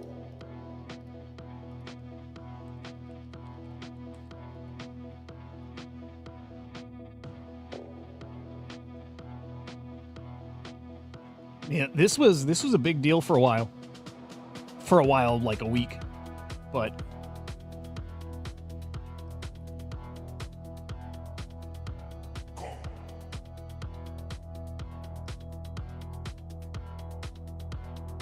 yeah, I think we'll see him with a really almost no chance. Huh. Is it because they're all spoken for, probably? Again, I know there's probably only so much you can even share. So if not, maybe he's just gifted one. Either way, I think AIXBT ends up with a Taproot Wizard. Honorary or gifted one, or he buys one. He's autonomous. He can go buy. So maybe we see AIXBT go buy a Taproot Wizard, which would be super fucking cool. Plasticized dude, great hanging with you, man. Appreciate you stopping by.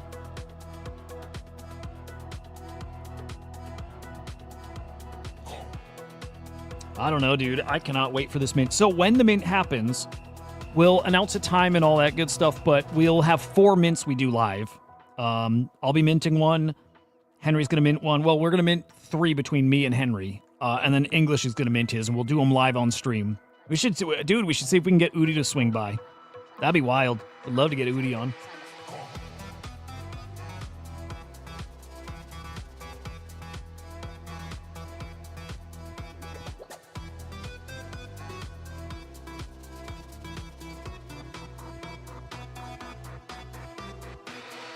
Yeah, dude, mint party. Let's do all the mints live. Just mint them all live. Let's put it out to the community. Anybody minting comes up on stage, mints live. That would be fucking fun, man. I think we should get everybody on minting live.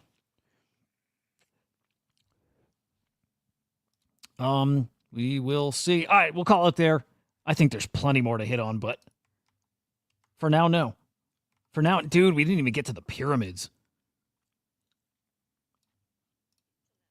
Craziest shit ever. We've got big old structures of we don't even know. Something under the pyramids that people are saying. Hang on. You guys couldn't hear that. It was so loud. Yeah, there's these structures they found under the pyramids that go down like 1.5 miles. And they're speculating that they like harvest like vibrations and convert it to energy or some shit. Dude, we've been lied to our whole lives about everything. Everything we're taught is a lie. This is what really happened. That's what really happened. It's a big stone statue with a big boner that goes through the middle of the earth. No, dude, everything we've learned is a lie. Mike, yeah, it's real. That's real. There is legitimately these columns that go under the earth, under the pyramids. There's some kind of scan they did, and it like that's the scans.